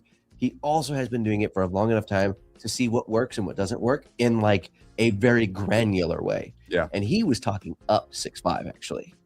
Yes, he Really? was. He was saying that 6.5 was like his preferred caliber by far. Of course, he said, he grew up like most of us on 308, Yep. some just about 51, and they're like, hey, this is the hunting caliber. This is the standard. And he's a native to But- South Africa. once 6.5 came out, like not having to worry about wind as much, you know, being able to defeat those like barriers to entry that most people were. Yeah. I also learned that like most people in Africa don't hunt past like 200 yards. Yeah. Oh, yeah, that blew my mind. With Nick like schooled us on that. He's like, guys, we're shooting out to I'm not going to spoil the longest shot because it was a good time, but hundreds of yards, like 500, just say what's around 500 yards. Yeah. That's crazy for hunting in Africa. He's like, most people, like if you talk to PHs there, have been doing this for decades. They'll tell you that your average range is like 100, 200 max, like absolute max. That's a long shot. And that was some of the shortest range we had. I think I got you having that conversation with Nick in a photo. I'm like, please tell me more.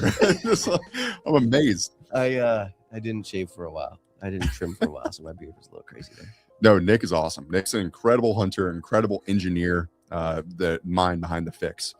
Just awesome guy, good friend. But he educated us on that, blew my mind.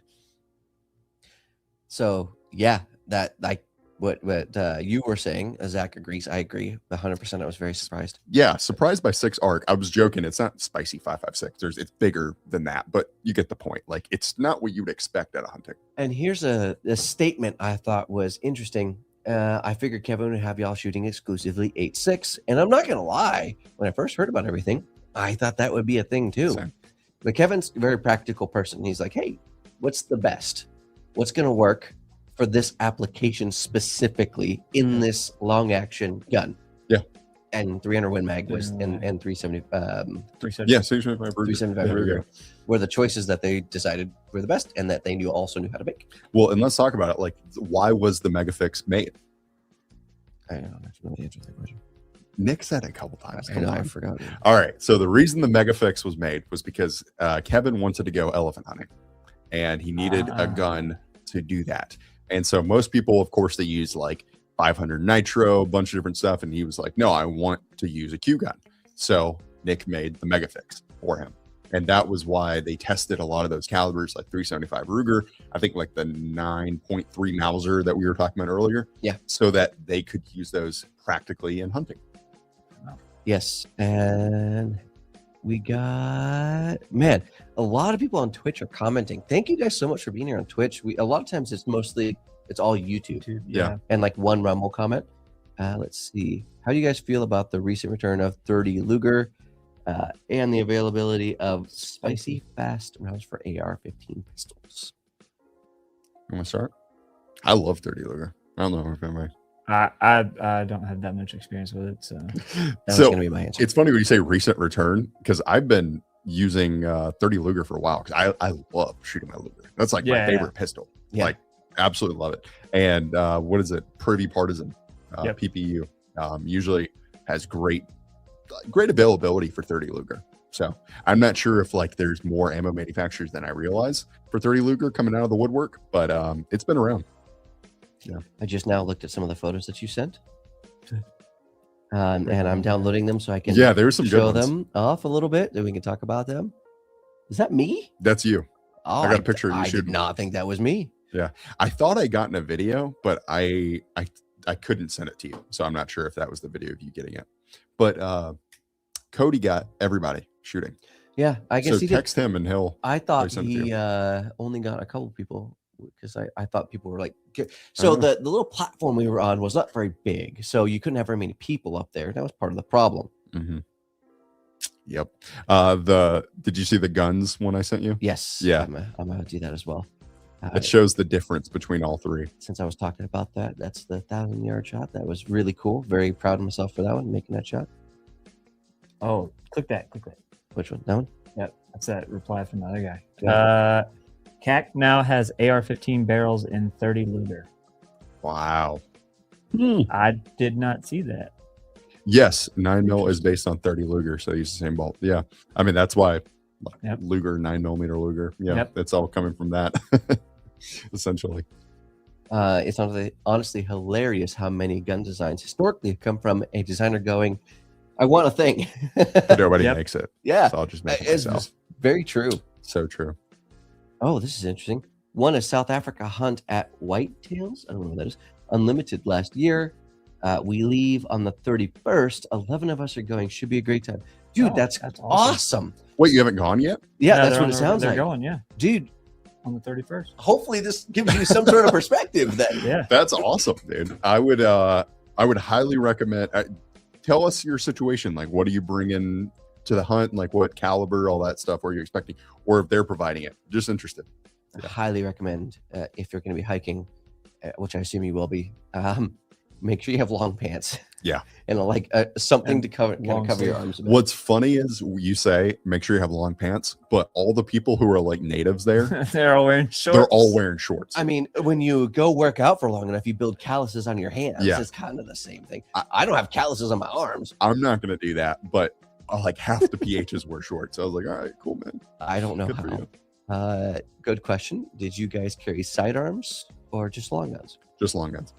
Yeah. Again, we weren't in an area where we were fearful of a lot of predators. So Yeah. that wasn't necessarily a huge thing. Of any kind of predator, really. There was the scariest thing. I think the most predatory animal there is a Cape buffalo. And they said they can charge. In fact, actually, where we were staying, the cabin we were staying in, there was this rut that Cape buffalo sometimes like to go through. Yeah. So they said when you go to breakfast in the morning, it's pitch black because we wake up at like 5:30, like 6 a.m. Yeah. So pitch black. So make sure you always have a light and so that you can see if there's Cape buffalo or not. Oh god. Yeah. I actually have a nighttime shot. So real quick, let's talk about the trails that we went on. Because there was a couple times, I mean, I'm not like a super experienced off-road or anything like that, but I feel like I got some cojones when it comes to driving off-road. They're in blue Rivian color. What he's saying is he hits the gas on his power wheels. Exactly. No, so Brandon's point is I agree. I've been off-roading most of my life through like back roads, North Carolina, all sorts of things. It is totally different. Boy, is it its own experience in South Africa. It is crazy. And I have not really been scared while driving in a car in a long time. Not since I was a kid, and I was afraid of driving off a bridge on accident or something like that. But we are going up these mountains. Let me get a picture up here for you real quick, just that way you can have some sort of perspective. Where to go? Doing well, J-Lac. Hope you are too. I think this is probably, I'm going to show this one again, the best perspective picture. Oh, it's already up here. Sorry, I should have been more prepared with that story. There you go. Add to stage. Perfect. So you're going up these mountains, and you go probably 100 yards distance-wise in straight line, and that is the bottom to the top of the mountain. You're going from about sea level, maybe like a 2,000, 1,000 feet, up to 5. Easily 5,000, and that's kind of where they capped out, was about 5,000, right? Something like that. Yeah, it was 5,600, something like that. Yeah. So Jason has altitude sickness, so we figured out and what the your elevation was. Your cars can't just go up a hill like that. So you kind of do a lot of these narrow roads. Now, you probably have about 6 inches of road on either side of your tire. Huge. Huge. Absolutely massive amount of space. On either side of your car going up these roads, once you get into the cliffside of the mountain, everywhere else on the top and the bottom, obviously you have plenty of space. And then you have switchbacks, and you're just kind of weaving up this massive mountain. Any one of those. Literally, you could probably zoom in and find one on that mountain right there.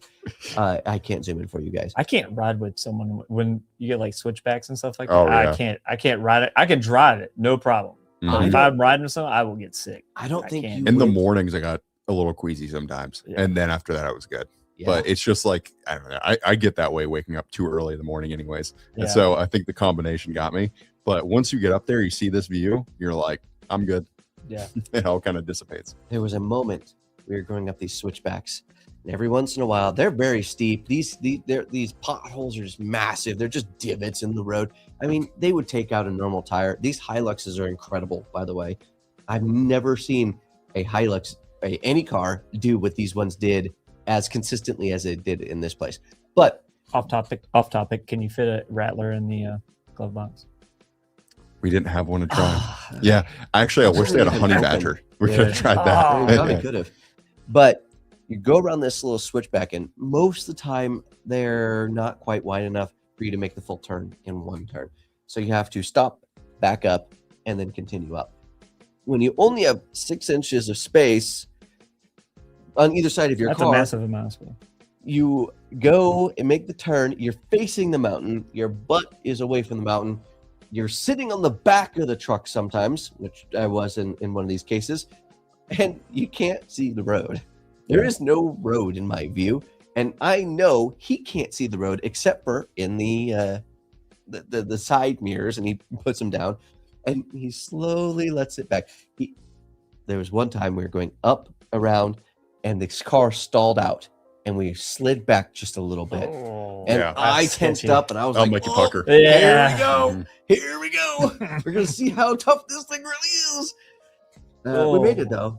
That happened a couple times. That was terrifying. And then you kind of got used to it.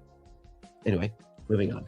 Leroy said, when I was there, I took my 7mm rim mag and 30-06. I kept a 10mm hip whenever I go into the field.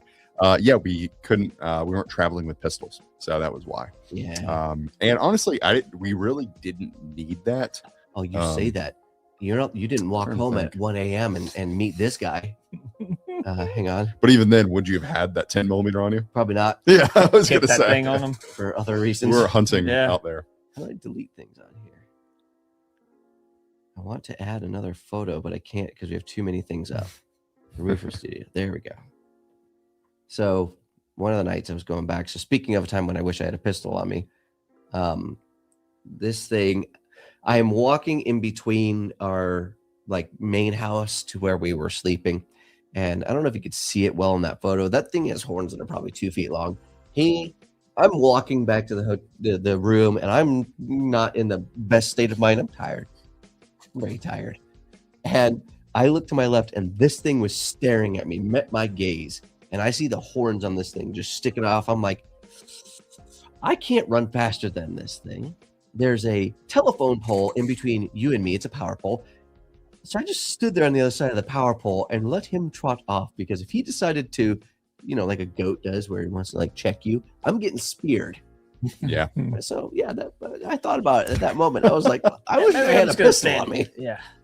Anyway, No, I feel like it was pretty safe there as far as not having to have a sidearm. But I mean, why limit yourself, right? If you have the availability to carry sidearm, yeah. by no means are anyone saying not to. We yeah. just didn't, and we Yeah. didn't feel like we needed it very often. No, again, not in an area where there's predominant predators. That's for sure.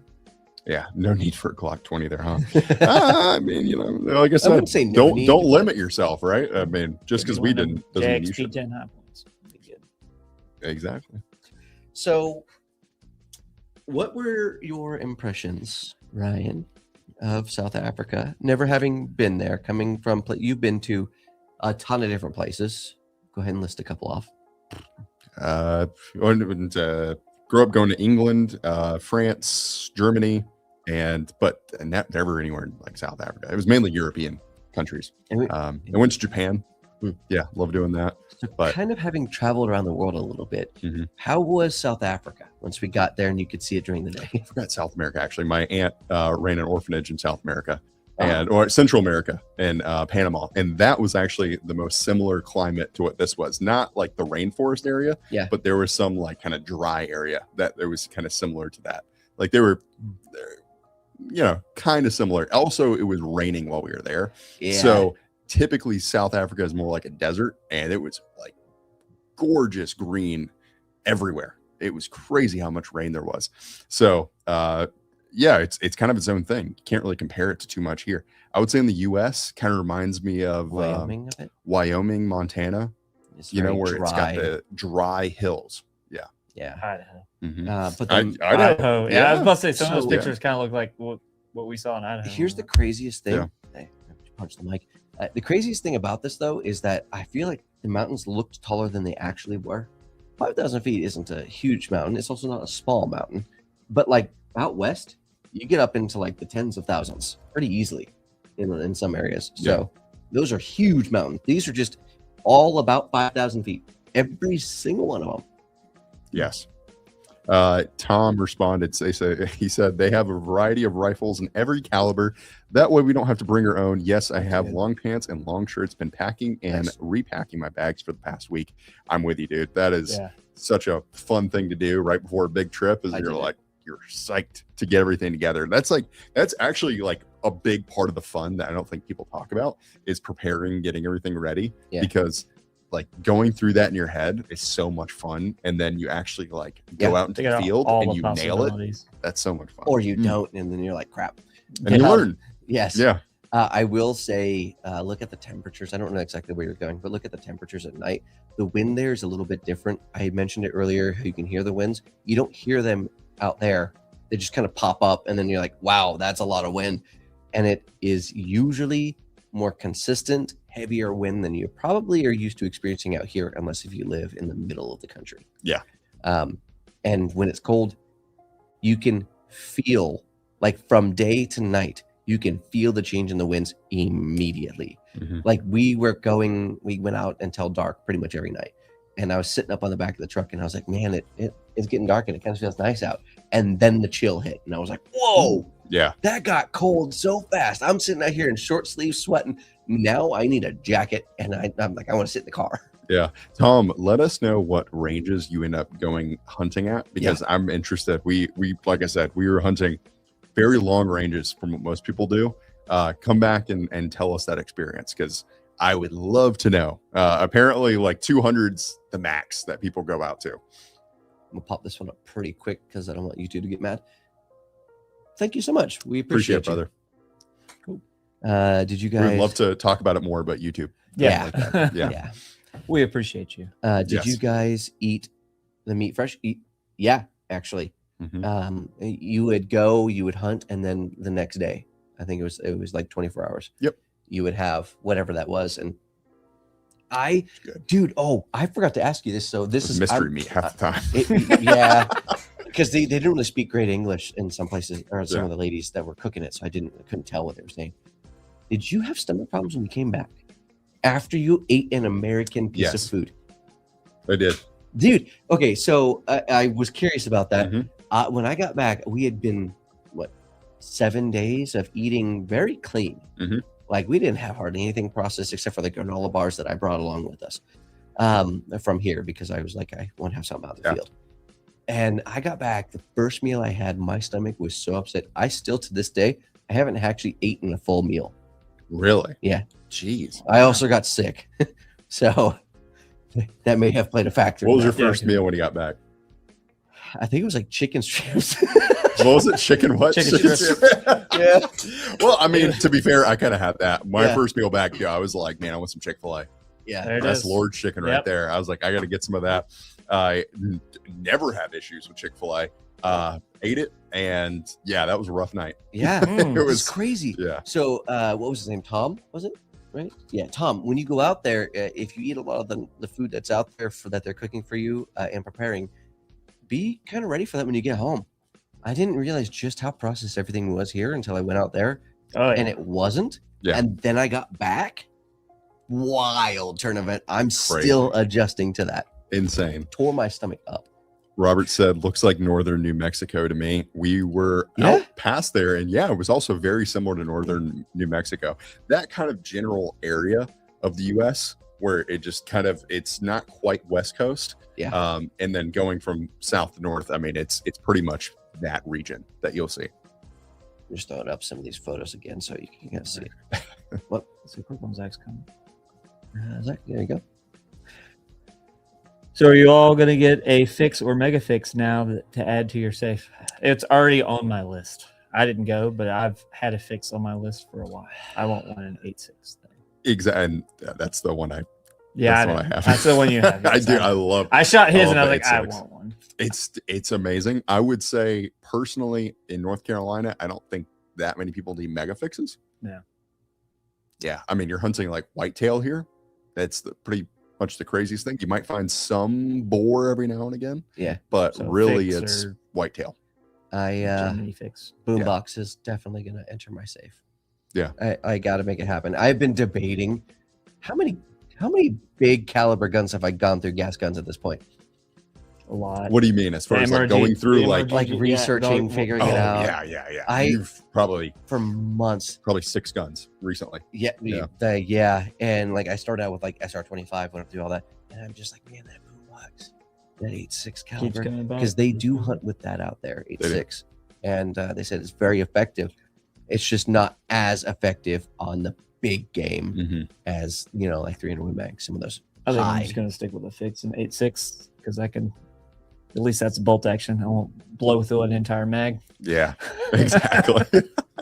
Well, that's what's cool about 8.6 is that like there's so much of it I see is actually hunting ammo more than range ammo. Yeah. So everyone uses it for that. It's easy to the find. funny part was I don't remember if it was Mike that's in the chat. Someone emailed in and asked me. They're like, "What's a good plinking 8.6 ammo?" And I was like, 300 blackout. 300 blackout. I would not use 8.6 to barrel swap.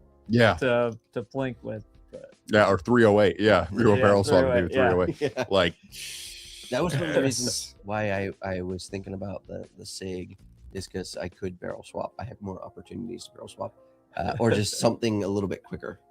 Yeah, see, it was Mike. I thought I remembered. Yeah, he asked me. I was like, I don't know if there's any. No, and the thing is, I use range 8.6 literally not to just like dump into trash. I use it to sight in closer for my hunting ammo, and then I dial it in with the hunting ammo. So I shot some of his ammo last time we went to the range, and I felt bad about it.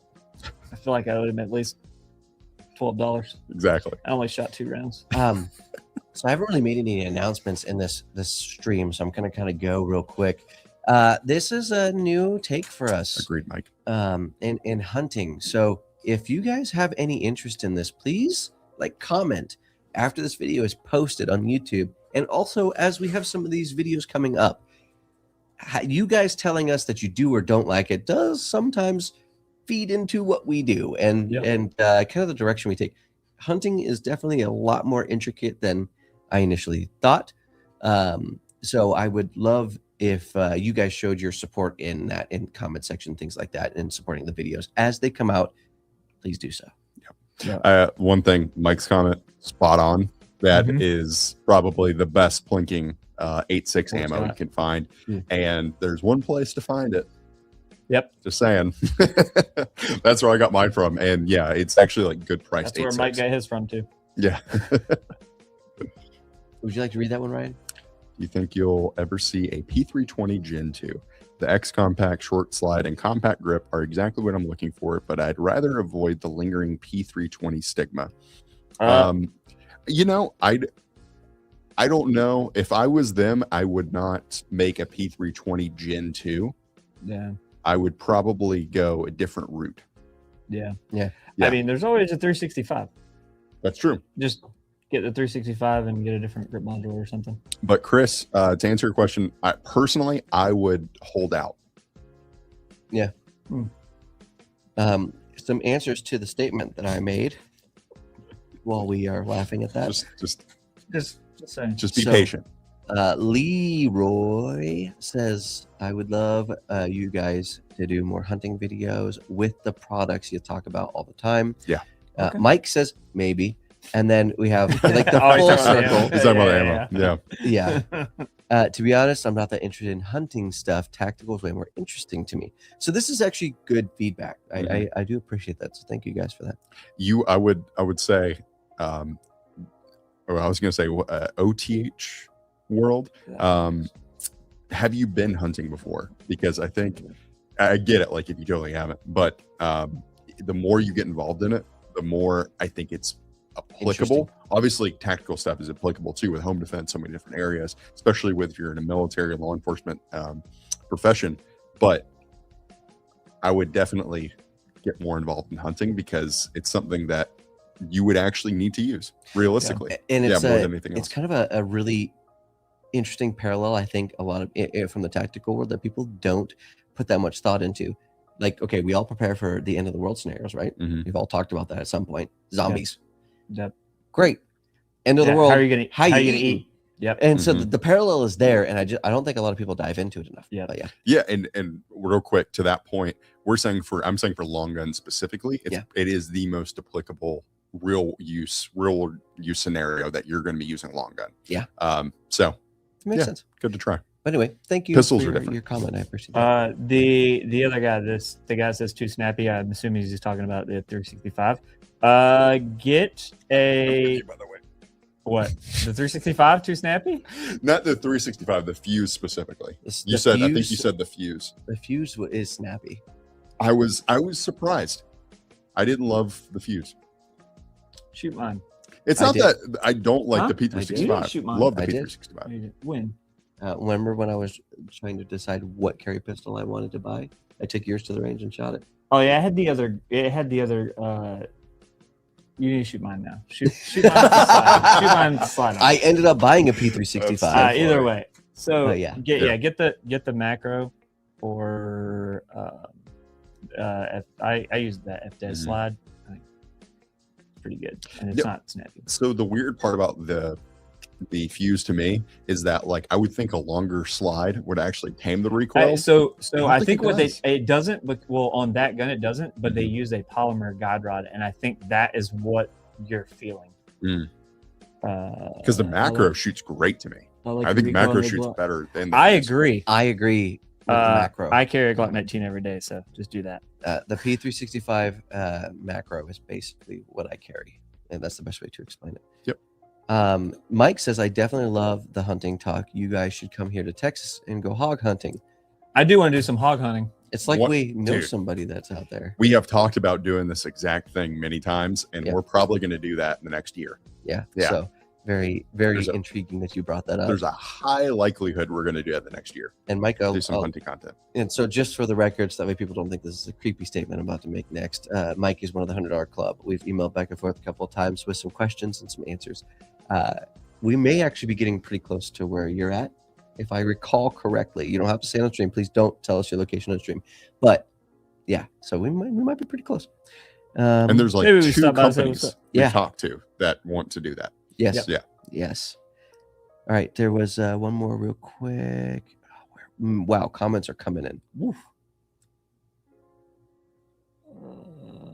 He said, OTH World said, no, I'm the German guy, so I watch all the gun content just because I find it interesting and not to apply it apart from airsoft. Okay, gotcha. Yeah.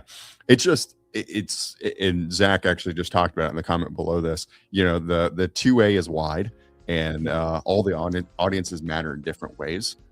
It's important to recognize all of those and to kind of like figure out why people like that. Like it's kind of just diversifying yourself. Yeah, it may not be your thing, but it may be someone else's thing. Well, and So- it may not be your thing right now. Yeah. But a year from now, you could get more into that. You know? Yeah. And here's something interesting. My Zach says, I agree with Mike. Keep it coming. The audience will shift and change, but the 2A it is wide, and the audience. Audiences matter. Thank All you. the audiences matter. Yeah, and there's obviously a big, there's a pretty big gap in most circles between the hunting and tactical side. But in reality, I think that gap is closing year after year. Yeah. I think we're seeing less of that. Mhm. And down the road, we might see a lot less of that. It feels a little bit to me like tactical is the cool thing that gets you into the gun world. Yeah. If you didn't grow up hunting, and then hunting is kind of like an evolution of that. It's like a what's the Pokemon that goes into 3 different Pokemon?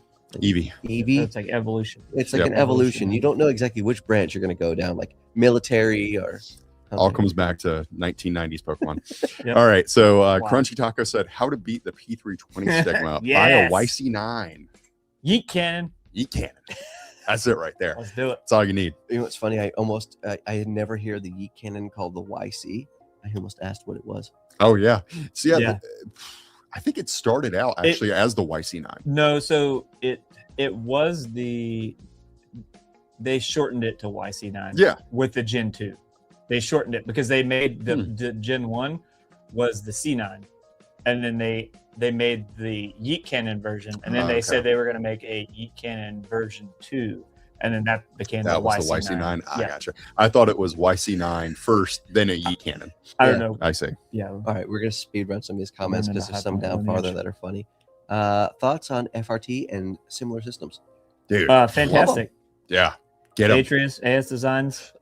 Get him. And Absolutely. Before they change their mind. Yeah. No, seriously. No, I mean, okay, so let's talk about that. So Brandon said before they change their mind, as in like politicians figure out like maybe they should take away FRTs, make them Like they did with less braces and available, things, like you they know? did with bump stocks, like they did with so many other things.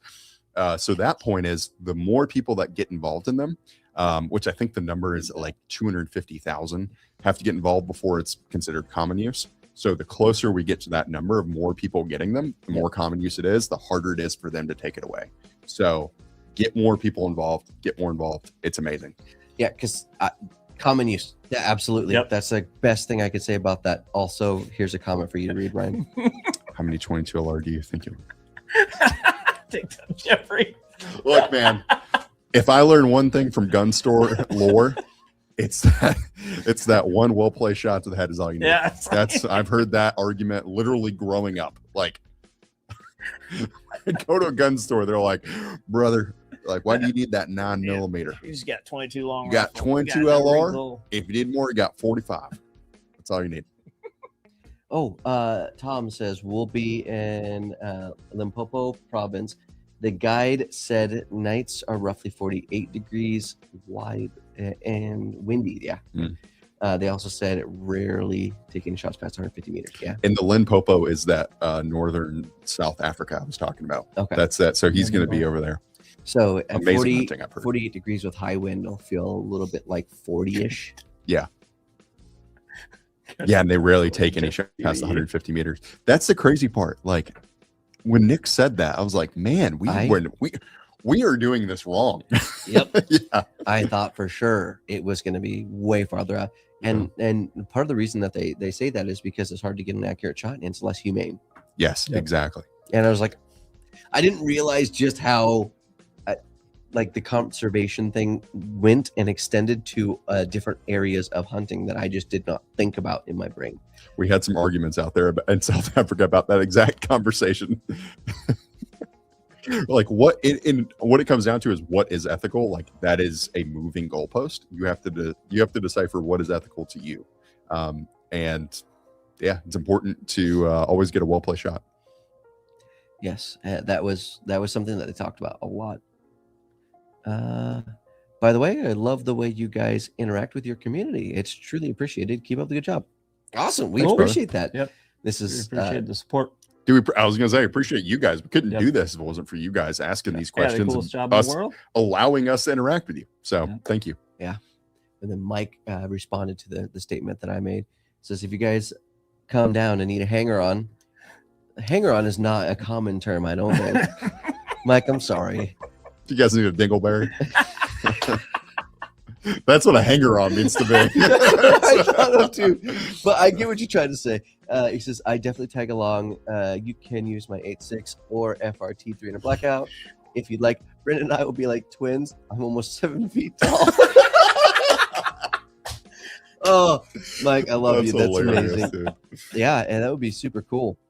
I hope that we're close enough to be able to make something like that happen. Yes. I actually love the aesthetics of the X Compact, Yeah. which is why I'm hoping for a 2.0. I was never a slim pistol guy because of the snappiness. Yeah, man. Say it one more time. Just be patient. Yeah, just get Glock. He's a Glock 19. He already said it. No, he didn't. He said X Compact. He's talking about the P320. He later come back and said he Oh, he later did that? He said Okay. something about I Glock missed that 19. Listen, we got some things here. Be patient, Chris, please. Patient. With the Taurus, Thank me later. because that is a handgun, Mhm. be careful. I just put in. Did you Look up your Did you? wasp. Cool. It's Yeah. awesome. Did you guys see that new one with the comp on it? Yeah, the gold barrel. I wish we could show it off. I Is it- know is it it's not over? in. Okay. It's not in here. We got it. We got a couple. Yeah, I agree. That is 100%. Yes, Armando. Let's see. Please have Mike on the channel. I would like to see a dedicated fan pop up on the video. Yeah, That'd be awesome. There's never an issue with that. We actually have tried to invite fans out to do things from time to time. You'd be surprised when people say, "Yeah, I'm good." You know what? Actually, would you guys want to do that? Would you guys want to have like some kind of like day where we did something like that? We could see what I did there with that. Yeah. Let us know. That would be something. Some people, like when we went to NRA. Yeah, we had did. the booth at NRA. Mhm. That was cool. We got to interact with a lot of people then. Because that would be a lot of fun. I would love to do something like that. And we have the crew nowadays to set that up. There's no way. Y'all just, what is that? No way. I'll just show that on live stream. I don't know exactly what he's referring to, but yeah, we show some crazy stuff sometimes on live streams. Talking about the Dinglebear? I don't know. Oh, I don't know. Maybe. I don't know. Thoughts on the Mark 1? At the end of these live streams usually get pretty rowdy. Oh, I think we hit the same Yep. one Yep. at the same time. Yep. Thoughts on the Sons of Liberty Gunworks Mark 1. Josh, what are your thoughts? Oh, I love my Sons of Liberty Mark 1. You are the only owner at this table, unfortunately. I'm sorry, bro. I've been asking. What's going on with that, man? I don't know. I keep asking for updates. I got nothing. So just so that way, the people that are Randy, watching if this you're have no Randy, idea what's if you're going on. if you're watching this, Randy, I Right. need you to hurry up on that FDE one. Can you give some backstory so people understand what it is that you're insinuating at? This one's for Sons of Liberty. Guys, I saw the Mark 1. I saw what you did, and I said, wow, I want what you did for other people for you to do to me. And unfortunately, you have not sent that Mark 1. By the way, this is not like a marketing thing where you're sending it for free for like samples No, or we anything like paid for that. it. No, I purchased it. I would pay for it. I paid for it. And I've been Still waiting. on it. I've been waiting about how many months? We ordered them right after SHOT Show. Mine came in. After shots. That actually is longer than I thought it was. I Yeah. thought you were going to say 4 months. No, That's, I think we ordered them. Yeah, I think we ordered them like February or March. February, March. Okay, so about 5 months. Come on, They had some Mark 1. contracts. They Come had on, some- FDE they had some Mark 1. contracts to fill. Come on. I really want it. I really want to use it. Oh, that sounds definitely great when you say it like that. I see what you've done for others. Yes, And I want that done for me. I feel like that would be on a. Never mind. I'm not going to say that. Yep. Bucky Beltfed. I like hunting and tactical both. Me Cool. too, Bucky. Hey, and a Rumble comment. Oh, it doesn't show here. That's a Rumble comment. Thank you so much for commenting from Rumble. I agree. I think it's good to be well versed in many different areas within firearms. Absolutely. Speaking of, what was it? Oh, this is the 22 for the giraffe. That's what he was saying that towards. Oh, Actually, we talked about this Oh, we talked about this with Ryan, Yeah. the PH, Yeah. and I brought up 243 exactly. 243 is awesome. 243 is like 6.5 Creedmoor versus 6.5 Creedmoor became popular, and 6.5 Creedmoor is, you can find, I think, better. How do I say this correctly? You can find 6.5 Creedmoor from great manufacturers, and I tend to find them from people who make great ammo, and that's what I'll say. It is what I like about 6.5 Creedmoor over 243. But there are a lot of hunters out there who use 243, and there's nothing wrong with it whatsoever. And I wanted to roll back to this one real quick as well. I'm getting my hunting license Saturday, and my trip is in October. I'm so excited. Would love to see more hunting information on the channel, especially being a woman. That's great. 'Cause, Hey, if we do anything more, I'm hoping we can get Eliza involved in that, and then you can see it, because I don't think she may correct me on this, so I apologize if I'm absolutely incorrect. I don't think she's done hunting. I don't before. think she has. I don't think she has either. So that would be a very interesting perspective to see, especially from like the female perspective, never having seen or done that before. Agreed. Also, Crunchy Taco says, take the show on the road, swing by Nebraska. I'm with you, dude. But here's some of my favorite ones. I drive to North Carolina for a classic firearms range day. Oh boy. And Zach also Zach said the same thing. And I do have their emails. I would love a classic firearms hunt and gun. Oh, that'd be an interesting. Ooh. That would be cool. Yeah. Mhm. And then Zachalus just comes back and just says CF range day. Yeah, it would be Oh, really that'd cool. That'd be awesome. I love the Yes, those have been quite fun to do. That was for Sons of Liberty, man. Yeah. Yeah. Those guys. Someone clip that and send it to him. Dude, I'll clip it when the stream's over. I'm gonna send it to Randy. it's so funny because I think most people would be like, "Oh yeah, he's getting one for marketing purposes." No, Yeah. no, I'm buying one. Yeah. I'm waiting like everybody. Yeah. That's funny. Sons of Liberty Gunworks is too busy with the yachts. Uncle Sam bought them. Exactly. Yeah. It's like, oh man. And now I don't think you can do FTE. You can't Anymore. do the FTE anodized or the green anodized. I hope which the is people one that I got. already paid for it can do it. Exactly. That's They- my hey, hope. They said we were still getting our order. Well, So that's good. I already- Maybe they and I didn't even look at what it asked. was. They didn't say when. they didn't say when. That's They the did not problem. say They were when. like, we have an outstanding order. We just don't want to fulfill it. So You'll get it. We don't know when. Yeah. You'll get it. I will share a little bit on the story Yes. later in a video, but I think ethical shots are so important. This is from Oathworld. Are important in hunting. You're already killing an animal that did nothing wrong. Minimizing suffering is the least you can do. That's why I'm really skeptical on helo hunters. Yeah. That's a great point. Mhm. Love that. That was definitely my focus, like in Africa, like shot placement. Mhm. I had the personal hunter tell me exactly where I needed to put the bullet. Yeah. And then it was just my job to figure out how to get it there. And it was important too to learn the anatomy of these animals versus animals that we have here. So their organs, their vital organs, are actually pushed more forward to the front of the animal, the chest area, than what we have here. So yeah, it was an interesting learning experience. Oh, what? I did. What is it, I paid you money not do the things for me. dude? That's do the things. dude. You can take it out of context. It still holds weight. Oh, that's a great. I said what I said. I said what I said. I'm not taking it back. I see what you do for others, do for me. If you're having issues with an FRT/super safety in your firearms when you're going to the range, you might want to Heavier check buffer. a Heavier few buffer. operational things about your AR or whatever you're putting it in first. Because a lot of times I have found in the 5 or so that I've messed with that it oftentimes is the gun, not the super safety or FRT. Yep. So just a thought. Yeah, you got to play around with the buffers a little bit. Wow, there's so many comments we What got do to you get say? through. There's a girl Me here. too. I drive to NC. Right in Michigan. It's not that far. How do you know that? Huh? How do you I know him. Do I know that we guy. know him?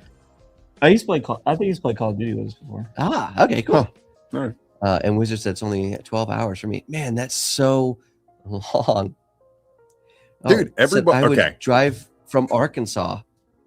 All right. Okay. You First have off, all right, that's- let's talk about this. All right. We got to do it. Yep. All right.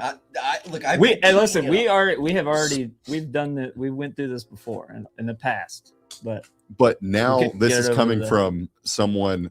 This is coming from Ben at Classic, that he's interested in doing this, which is the part we needed. So okay. Yeah. I think if he's interested in it, people want it. We need to do it.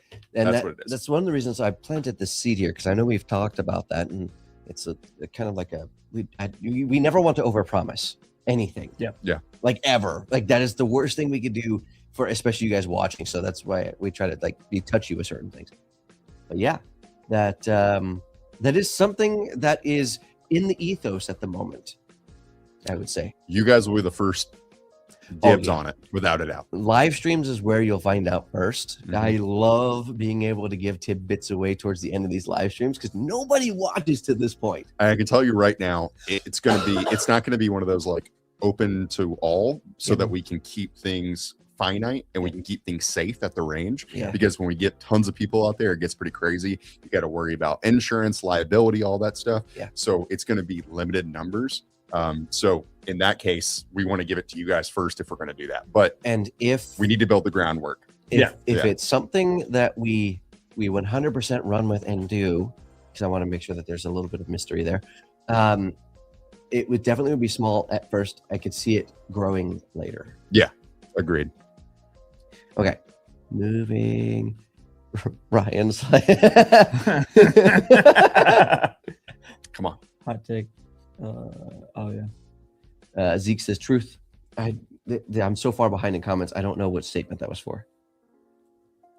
Might have been Sons of Liberty. Big Ben is in. I don't Say know when. shiny jars. Yeah, Big Ben is in. Say when. I love it that people remember Ben. Ben. Like I love it when there's the history is not forgotten. I Yes. feel like Yep. that's important for everybody. Ben is awesome. Yes. Tuning, very important with an FRT. They're not as plug and play as what people would expect and want to Yep. think. 100% For true. And I mean, if you think about it, it kind of makes sense. Nobody's building these ARs, intending them to do what an FRT does Yeah. for the civilian market. Oh, as of like a month ago, people are doing that now. Now, did you just buy one? What do you mean? An AR that Did I would just buy be an AR? built for something like that? No, but they just started producing them like with FRTs With in them. FRTs, Yes. yeah. That's what I was saying. And that's the point. Like Mhm. a lot of people don't own those, so you just Yeah. gotta think about that. Maybe look into one of those that is being built with it in mind, and say what's different from what I have, and then kind of start there. Here's the answer, and Josh addressed this. Yeah. Just put an H2 or H3 in it. Yeah, That's put what it. you need Yeah, to do. that's a H2. really The good- buffer. The buffer is one of the biggest things that you need to. Correct me if I'm wrong, Josh, because Josh is on the sales side, so he gets to see more of the numbers than what Brandon and I see. Yeah. But I'm pretty sure H3s have been hard to come by. Yeah, H3s, the prices have started going up. Just tungsten price has been going up across the board. So there's been very few. So you're But telling me I can I've sell been mine for able to. 1,000? Huh? So you're telling me I can sell mine for 1,000? I have don't know like about 3. that. I don't know about that. But they're out People there. are going to price gouge. I mean, yeah, that's if they're- demand's they're- there, supply's yeah, not. yeah, That's yeah. what happens. I am joking, by the way. They're I know. you they may be on a place. We may have are. had Charger. some. Yeah.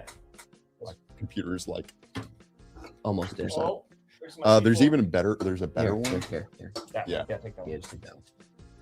All right. It says so this is the person I think you said you know. I know someone close that I'd love to do a range day. Oh yeah. I'm watching at this point, and we love you for that. Thank you so much for being here. I have a fun story for the end of the stream. Boo, safety, boo. Thanks for spoiling everything, Mom. Got some vendors and a whole CF fan meet and greet. Yeah, we And have shootout T-South. We'll have would be T-South nice. swing by, do some demos. Dude, that's so true. Kai Oh. would do it in a heartbeat. I know he would. For those of Be you right down who the street. don't know, who haven't heard, Kaya, when he left, went to T-Sauce Mhm. and is doing that as the owner of T-Sauce USA, right? Yeah, Yes. CEO? Yeah, Owners? CEO of One of those. TSOS USA. Mhm. $100 club first. Ooh. For the rain. Oh stick. yeah, no, Oh. that's good. That No, well, here's the deal. We should Right. just make it to live, like Yeah, we'll whatever make subset we have, we should make it to live stream first, because those are the people who are like the most dedicated. Everything else, Yeah. like it's going to be a finite number. Unfortunately, it just has Yeah. to be. It's the nature of the beast. For right now. yes. I yes. What's funny is I didn't used to watch the live streams, but I would watch CF videos drop whenever I didn't work for CF a long time ago, like 3 years ago. And I would oftentimes like save them to my watch list and watch them on because I worked at Costco, and I would do 15 minutes, 30 minutes, and 15 minutes because that's the breaks I got during the shift. And I would pause it, continue, eat, watch while watching it, pause, and then go to the next break. It I was used to pester Clint in the comments when he was doing live streams. That's funny. All right, long range shots at Tannerite. Now that's the way you would know if you hit hard or not. Yes, exactly. My computer is going super slow, so you're going to have to pull up the comments. Yeah, I'm just kind of going through a lot of these real quick. We're getting to Yeah, the man. last comments, guys. So if you have anything to talk about, whether that be hunting or just anything, we're here to talk about all of it. Just throw them in right now. It's your last chance to do that. Zeke was the first. Zeke was the first. He was the first. Yes, I think it was shiny jars. I don't know actually. I don't think I ever counted who was first. I just counted what the totals were. I'm with Zeke. I do think it was shiny jars, and then Zeke immediately responded, and we were like, "Whoa!" Like we were blown away. Who cares? You don't have to the pick point up is, Kaya and Georgie lives in we Charlotte. appreciate you. It doesn't Exactly. matter who's first. Yes.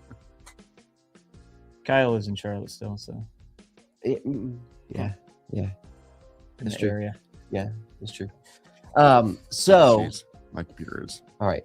like frozen. Since Okay, we're done with that, can I share my story? go for it. My second one that we got in Africa story. Mhm. Okay. So I now get to share one of the things that I got out in Africa during the hunt. I'm very excited for this because I've been wanting to tell these stories. I've been telling them to my family for what feels like days. So we are towards the end of a day. I'm going to leave most of that a mystery. We are driving out, and the reason why I'm sharing this story is because we actually don't have like hardly any footage at all of this particular story. We're driving on the back of a Toyota Hilux. I'm sitting up back, and they said, "All right, Brandon, it's your turn." So I get out, or I get on the back, got the Mega Fix in my hand, and I'm like, man, I don't know if we're gonna get it. The sun, you're watching the sun go down. It is like from my perspective, a couple inches off of the mountains, and I'm like, I don't think this is gonna happen. And our personal hunter stops on the road, backs up, like literally backs up. Then you see him go out the window with his binoculars, and then he looks up at me because I'm in the back of the truck. I'm leaning over slightly, watching him, and he says, "It's time." And I was like, "Oh, let's go!" And so I hop out of the truck because I'm not very tall. That joke's gonna happen somewhere in the comments. I know it. And He jumped very far. It was That was a weird noise. Yeah, that was He jumped me. very far. And then we are immediately met by a fence, which was probably up to my chest. It's a barbed It wire wasn't that fence. Yeah, it's probably about 2 feet tall. No, Yeah, right. No, that was dumb. it was almost dark. There's a barbed wire fence. I have to get over it. Our personal hunter has clearly done this a couple of times, and so Jason links his hands and helps me get up over. Ryan's on my left. I got one hand on him, and I'm like stepping on Jason's hand, getting up over the fence. I'm like, I made it. And then we get 50 yards, can't find the animal. There's another fence. And he's like, he just hops over it like it's nothing, the personal hunter. I'm like, oh my gosh, this is so frustrating. Now I'm like, I look back, Jason's caught up. He's like out of breath. And then he does the thing again. So I just hop over this, almost get stuck that time on the fence. I was very nervous about that. I thought that was going to be bad. We're coming Is this around. story about just you defeating the fence? That's what and it getting feels over. It's like I overcame adversity on the field. Yes. We go another 30 yards, kind of round a little bit of like a watering hole, and like 3 warthogs just book it to the left. And I was like, huh? And the person looks back at me and says, no. And the warthog is running just, insanely fast, clotheslines himself on the fence. There's another fence that way. And he literally does this like whoop and lands on his back and then gets up and keeps running. Poor And Pumbaa. my personal hunter looks back at me and just chuckles. And I was like, ow, that looked like it hurt. And that thing just kept running. I was like, okay, I guess he's not hurt. We come around that the watering hole. The rest Simone of the way. was yelling at him from afar. He's like, "You idiots! You idiot!" That would be the worst line. So Lion King 2.5 is what they called it, or 1.5. Remember that back in the day? Yes. We come around the watering hole probably about another 20 or 30 yards. So we've not really gone like a super long distance, but it's pretty quick. This all happened very quickly.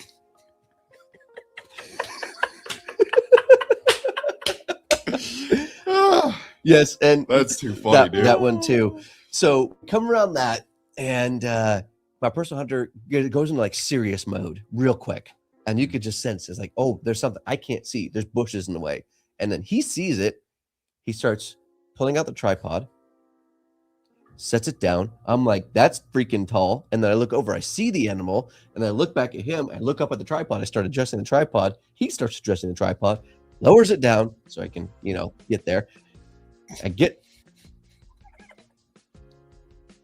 get up on the tripod. Uppies. I was waiting for you to say it. I thought you were going to say it. I get there. It's he reads out, whispers into my ear, kind of creepily, 125 yards. Sorry. I can't get the image out of my head of you holding a mega fix and the BH is holding up your armpits. And he's That's like, gotta be a shirt. Take the shot. Take the That's shot. gotta be a shirt. He whispers into my ear, 125. I know that's 125 yards away. This is not a long shot. The parallax on the gun that I had was at 325 yards, so I'm quickly adjusting it down. The animal turns, perfect, like portrait, bends down backwards, and he's now basically yelling in my ear, shoot, shoot, shoot, shoot, shoot, shoot, shoot. And I'm like, I don't have what I want, where I want to get, because I know exactly where I need to hit. I finally get it there, and bang. Straight through, perfect, immediately on contact down. No movement. Did we ever find the shot placement on that one? Yeah. You did? Yeah, Okay. yeah. So it went, I think it hit like a rib or something, or like something on the inside, because it went in exactly where you want it to go, and then it kind of went left and came out almost like the back of the shoulder. That was actually our best day in terms of like shot placement. We had but two red lech. Well, yeah, we can say. Well, it was. I'm going to show a picture. It's not on video. I mean, so that's the question is can I show a picture of it on YouTube of me sitting next to it? I would assume so. Well, worst case scenario, I could just real quick and then take it down real quick so everybody could see it. Yeah. Yeah. Probably. We're towards the end. I feel like, all right, I'm gonna try it. Can you crop it so you can't? It looks like you're just. I feel like they'd be fine. As sad as it sounds, it's like you've ever seen those people taking pictures like drugged up animals. Yeah. And they're like fine with that, but like hunting, no, definitely don't do that. Yeah. Let me zoom in real quick and see on my computer before I put it up. Just so to if you can't see the impact, you can't tell. It's that's like exactly what I was thinking. Oh yeah, you could definitely see the impact. Yeah, that's my thought. There Was. ain't no way you're getting around that. Yeah, I don't know for live streams. Live streams, some of that stuff's weird. Like we can talk about guns all day long, but then don't hold the gun in live stream. No, definitely not. Yeah, maybe I can edit it real quick while we're doing that. Oh, hang on. I can't see. Dang it. All right, read the comments. You got a bright screen. You can still see it. Look at that. I can't read the comments. You read the comments. Okay, which one? All right, let's go. Oh, man, there was a bunch of them. Ryan was correct. Shiny Jars bought pizza. I followed up with beer and wine. Oh, yeah. Yeah, so Shiny Jars was the first, but dude, you guys are both amazing. That's what matters. But he gets the credit. PH had to help him because Brandon left the step stool in the truck. Got him. I saw that one. That's hilarious. All right, so awesome story. You're not Ted Nugent. Probably can't get away with it. We're just good to be. Yeah, I can't go any farther to the left. Yeah. Gemini says that will violate YouTube's platform policies. Yeah. Yeah. Yeah, and especially with like live streams versus videos, that's where it gets. So if I crop it to where you can only see half the head and the antlers and can't see anything else, and we call it a drugged up animal. Yeah, it's taxidermy. Yeah, it's true. Yeah. All right. So in that case, I have what I think I need. I have cropped it. There we go. And now I am going to pop it up because it's beautiful. I want you guys to be able to see. Like these things are absolutely gorgeous. Now, this picture has nothing to do with Brandon's story he was just telling. That's correct. This is just a representation of what the type of animal. Because we can't show that on YouTube. We can't show that, unfortunately. So you guys will understand that this is not that. Yeah. I didn't look at the camera. No one did. All right, there we go. There we go. Yeah, there's a good example of what a red lechwe looks like. Absolutely beautiful animal, gorgeous. And then I'm going to take it down just as quick as we put it up, just in case. But yeah, and so that was I think I could say that was number 2. Yeah, safely I could say that was number 2, and that was what I got. So happy. So there's like moments of like when you realize everything that's like going through your head. It's kind of crazy, that moment when you see everything happen, and I'm trying not to be descriptive for YouTube. Beautiful. Exactly. Yeah, exactly. 100%. Yes. But that day in particular, we don't have this on video, so we can talk about it. That was our red lechwe day, where Brandon and I both got red lechwe, and Dos leches. Dos Dos leches. leches. So you guys will hear in the, it's gonna feel like a documentary, the video we put together, but Jason, he couldn't remember the name Lechwe for some reason. Lechwe? He was like, Tres leches. Tres leches. He was like, it's Tres leches. That's how I remember the animal's name. Yeah, it did work actually. It did, 'Cause yeah. I could not remember what it was for a while. And then I think it was the end of the first day we saw that red Lechwe, and Brandon and I were both like, oh yeah, It's absolutely beautiful. yeah, It's gotta happen. that's what we're going after. Mhm. And then sure enough, on one of those days, both had red Lechwe, both like pretty close range shots, and both one shot down. That was it. Yep. Yeah. And that was like all. Here's what's crazy. A lot of people talk about how, and I'll get more into detail this in the video, the main video, if I get to share that story. But I was expecting when you're doing something like that, have more adrenaline going, to not have clear mind. But like my mind cleared up really well, and I was able to do everything. And I was like, there were all conscious decisions I was making as it was happening. There was no shaky, there was no jittery, there was none of that. It was very clean, clear. I understand what needs to happen. Yeah. I understand where it needs to happen. And it was just very clear. Mhm. I really expected my brain to be muddy, chaotic, shaky a bit, anxiety, adrenaline. And I was very surprised that it didn't happen. And the other thing is too with that, fortunately for both of ours, that day they were crystal clear shots. Yep. Like we both actually stalked those red Lechwe and like went through the brush and like actually took time to go find them so that we could get a close range shot. And it was like their shoulder right there. Right there. There was nothing to like, Yeah. miss or anything like that. It was like, hey, this is where This you're is supposed it. to hit. Yeah, absolutely. So that made it a lot easier. So that was the story that we're allowed to share, and there's going to be a video in that documentary style, which I'm very proud of that I got to film and be a part of, and to go out and do that whole thing. But that's also pretty much the end of this live stream. Yeah. I also want to make a point. Should we like do a spoiler as many times as we can towards the end of a live stream to keep people here until the end of the live stream? What spoiler? Any spoiler at any point. Like this was kind of a spoiler for this stream, Okay. I feel like that was a pretty big spoiler at the end, kind of what happens for one day of the trip. And that was a big day. No, making it a habit to do on every live stream, a spoiler at the end. Okay. Of just Anything. Yeah. It could be Anything. something that we know, maybe we're not supposed to say, but Noah made us sign an NDA kind of thing. unfortunately they usually make us sign NDAs, which is why Yeah. we can't say more when people ask us questions that we want to answer. It's true. Yeah. We're usually here anyway. Yeah. Yeah, like how Yeah, TV yeah. shows Guys. do. Oh, Yeah. that's actually a good idea. Yeah. Yeah. Next time on Dragon Ball Z. That would be Call cool. that the climax. Well, no. You know what's funny? I feel like Oh, you can hear my cold coming out of that one. Sorry, guys. what's weird is I feel like if we did a good job of showing some like previews of what's to come, if we're holding guns in the video that we're not live streaming, would that be fine? You get what I'm saying? We're holding the guns in the preview for that video that we're showing. If it's a pre-recorded video and you can prove it, yes. And that's the hard part. That's what I'm getting at. So is proving it. because I have it as an MP3 or MP4, sorry. You can like show I can show the it. window. Yep. Okay. So that they Absolutely. can tell. And That so would be that's my what I only would do. concern. I would share screen instead of play video on that one. Mhm. So you can see that it was being played off of Clear a as recorded day. video. Because I- like I some of looked into these we wouldn't be able to, like I'm imagining that photo if it took up the whole screen. Yep. Yeah. They might get confused. It's just sleepy.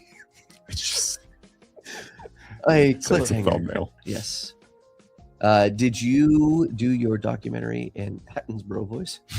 That's funny. Oh man, we're just here anyway. Fingers crossed. This is why Jason needs to be drinking on the live streams. Says it's a thumbnail. 1,000. I'm feeling like that's the spoiler thing. Looking forward to the video. You should clip in the videos of Josh. That's funny. funny. I do have some videos from my vacation, but I'm not sure. Josh is like, you can't put those on I YouTube. can't put this on YouTube. Any thoughts on reloading 17 HMR? I don't reload it. I don't reload. It's just easier for me to just go back there and grab. It was a thumbnail. Brandon brought back African goodies. Nope. Well, actually, I am sick. Yeah, so. that's what I'm saying. Like, Yeah. Depends on the context behind that one. Yeah, that's why I said nope at first, and then my brain went somewhere else. No, but yes. Yeah, I actually got sick. It was actually kind of wild. Now we'll finish out by telling them to travel back home. Okay. Because we did over 24 hours travel back home. I think that was the hardest part. Yeah. Honest to goodness, getting there, fun because it's anticipation. Being there, fun because you're there. Coming home sucked. Yeah. And your immune system's compromised when you travel. That is a proven fact. Yep. It was that's the why same everyone thing gets in sick reverse. after SHOT Show. Exactly. Yep. It was like the same thing in reverse, except for I almost got in trouble with the law at the airport. Oh, What'd you do? no. Yes. Did you get Yes. Did you get searched like I did with TSA that one time? Almost. No. Oh, God. No. They. Dog. You So want we had- to say it? We had driven to Port Elizabeth Airport. Yep. We were going through security. Well, if you keep a shell in your pocket on accident and you go through security, they eventually find it. Mm-hmm. And so this lady found it. Was it an empty one? It was an empty one, It was yeah. empty one. And the lady started talking to me and she started asking me all sorts of questions. And I was like, what? She goes to my bag. She finds someone that was in a pocket of a previous pair of pants I was wearing. I'm like, crap. And so I just started saying, photographer. She doesn't speak English very well. She's trying to ask me if I was hunting, what I was doing, why we were here, where's our license? She asked that question probably 2 or 3 times. And then Ryan walks in. Oh, yeah. And she's like, she's giving Brandon a bit of a shakedown. Yep. And not the good kind. Not the And he's like, well, His what pants are like bigger. what am I supposed to do? Because she's asking for these like licenses. She's like, hey, do you have a hunting license? Do you have this? Anything for this round? And kind of like what we were just talking about with that photo. Yep. I'm like, you don't have context behind this round. Yeah. So you can use that to your advantage. Yep. What do you mean? What do you mean this is his round? And she's like, oh, I found it in his bag. Oh, that was from the hunting trip we were on. Oh, but he was shooting. No, he wasn't shooting. We were taking video, and we were taking video of all the stuff. And she's like, well, like, where's your license? Where's their license if you're filming? Well, we don't have one. We're filming. We're just doing that. This is not, he did not necessarily shoot that. And she's like, okay, type of deal. And by the way, like, so that everyone has context here, you don't have to show them your hunting license to do that. Like, this is their property that we were going to and hunting. She just was kind of shaking Brandon down. So yeah, we had to circumvent that. And then eventually she gave it up. He bugged that cabin search. And I thought for sure for a minute there was a few seconds where I was like, I might actually be stuck here for a bit. Yeah. And She was, and we talked about that right before then. We were like, yeah, sometimes that'll happen here where like they'll see something that you might have on you and they can see that they'll have an angle. And the easy way is a lot of people just pay them. They're like, oh, here, I'll pay you this so that you don't have to say anything else. I didn't pay. We didn't do that. My money. Mm-mm. I was like, no, I know I'm not in the wrong here. So Yeah, we you're did just nothing being wrong. a pain. Well, it's better than TSA taking your Canic USB drive Yeah. because they thought it was a gun at TSA. Like, Brandon got the short version of interrogation. Yeah, pretty much. And then we flew 2 hours back to Johannesburg, and then it was actually 16 hours on the way back because we're going against the wind. Something like that. Or with the wind. It was 17 there. Was it 17 there? There's 17 and a half. Mm-hmm. Yep, never mind. Lied. And either way, it was a 17.5 long there. flight. And that one was harder. I don't know what it was. I just know, I don't know exactly the timing. I just know there was 17 and a half because I was like, geez, that was a It long said way. longer. I think they went around because there was storms or something, and they had to go around a portion. Or maybe it was just they went around Ebola, and so we didn't have to worry about Yeah, that. that's true. Yeah, it's in the air. That was a thing. Airborne. So are we. In a plane. Exactly.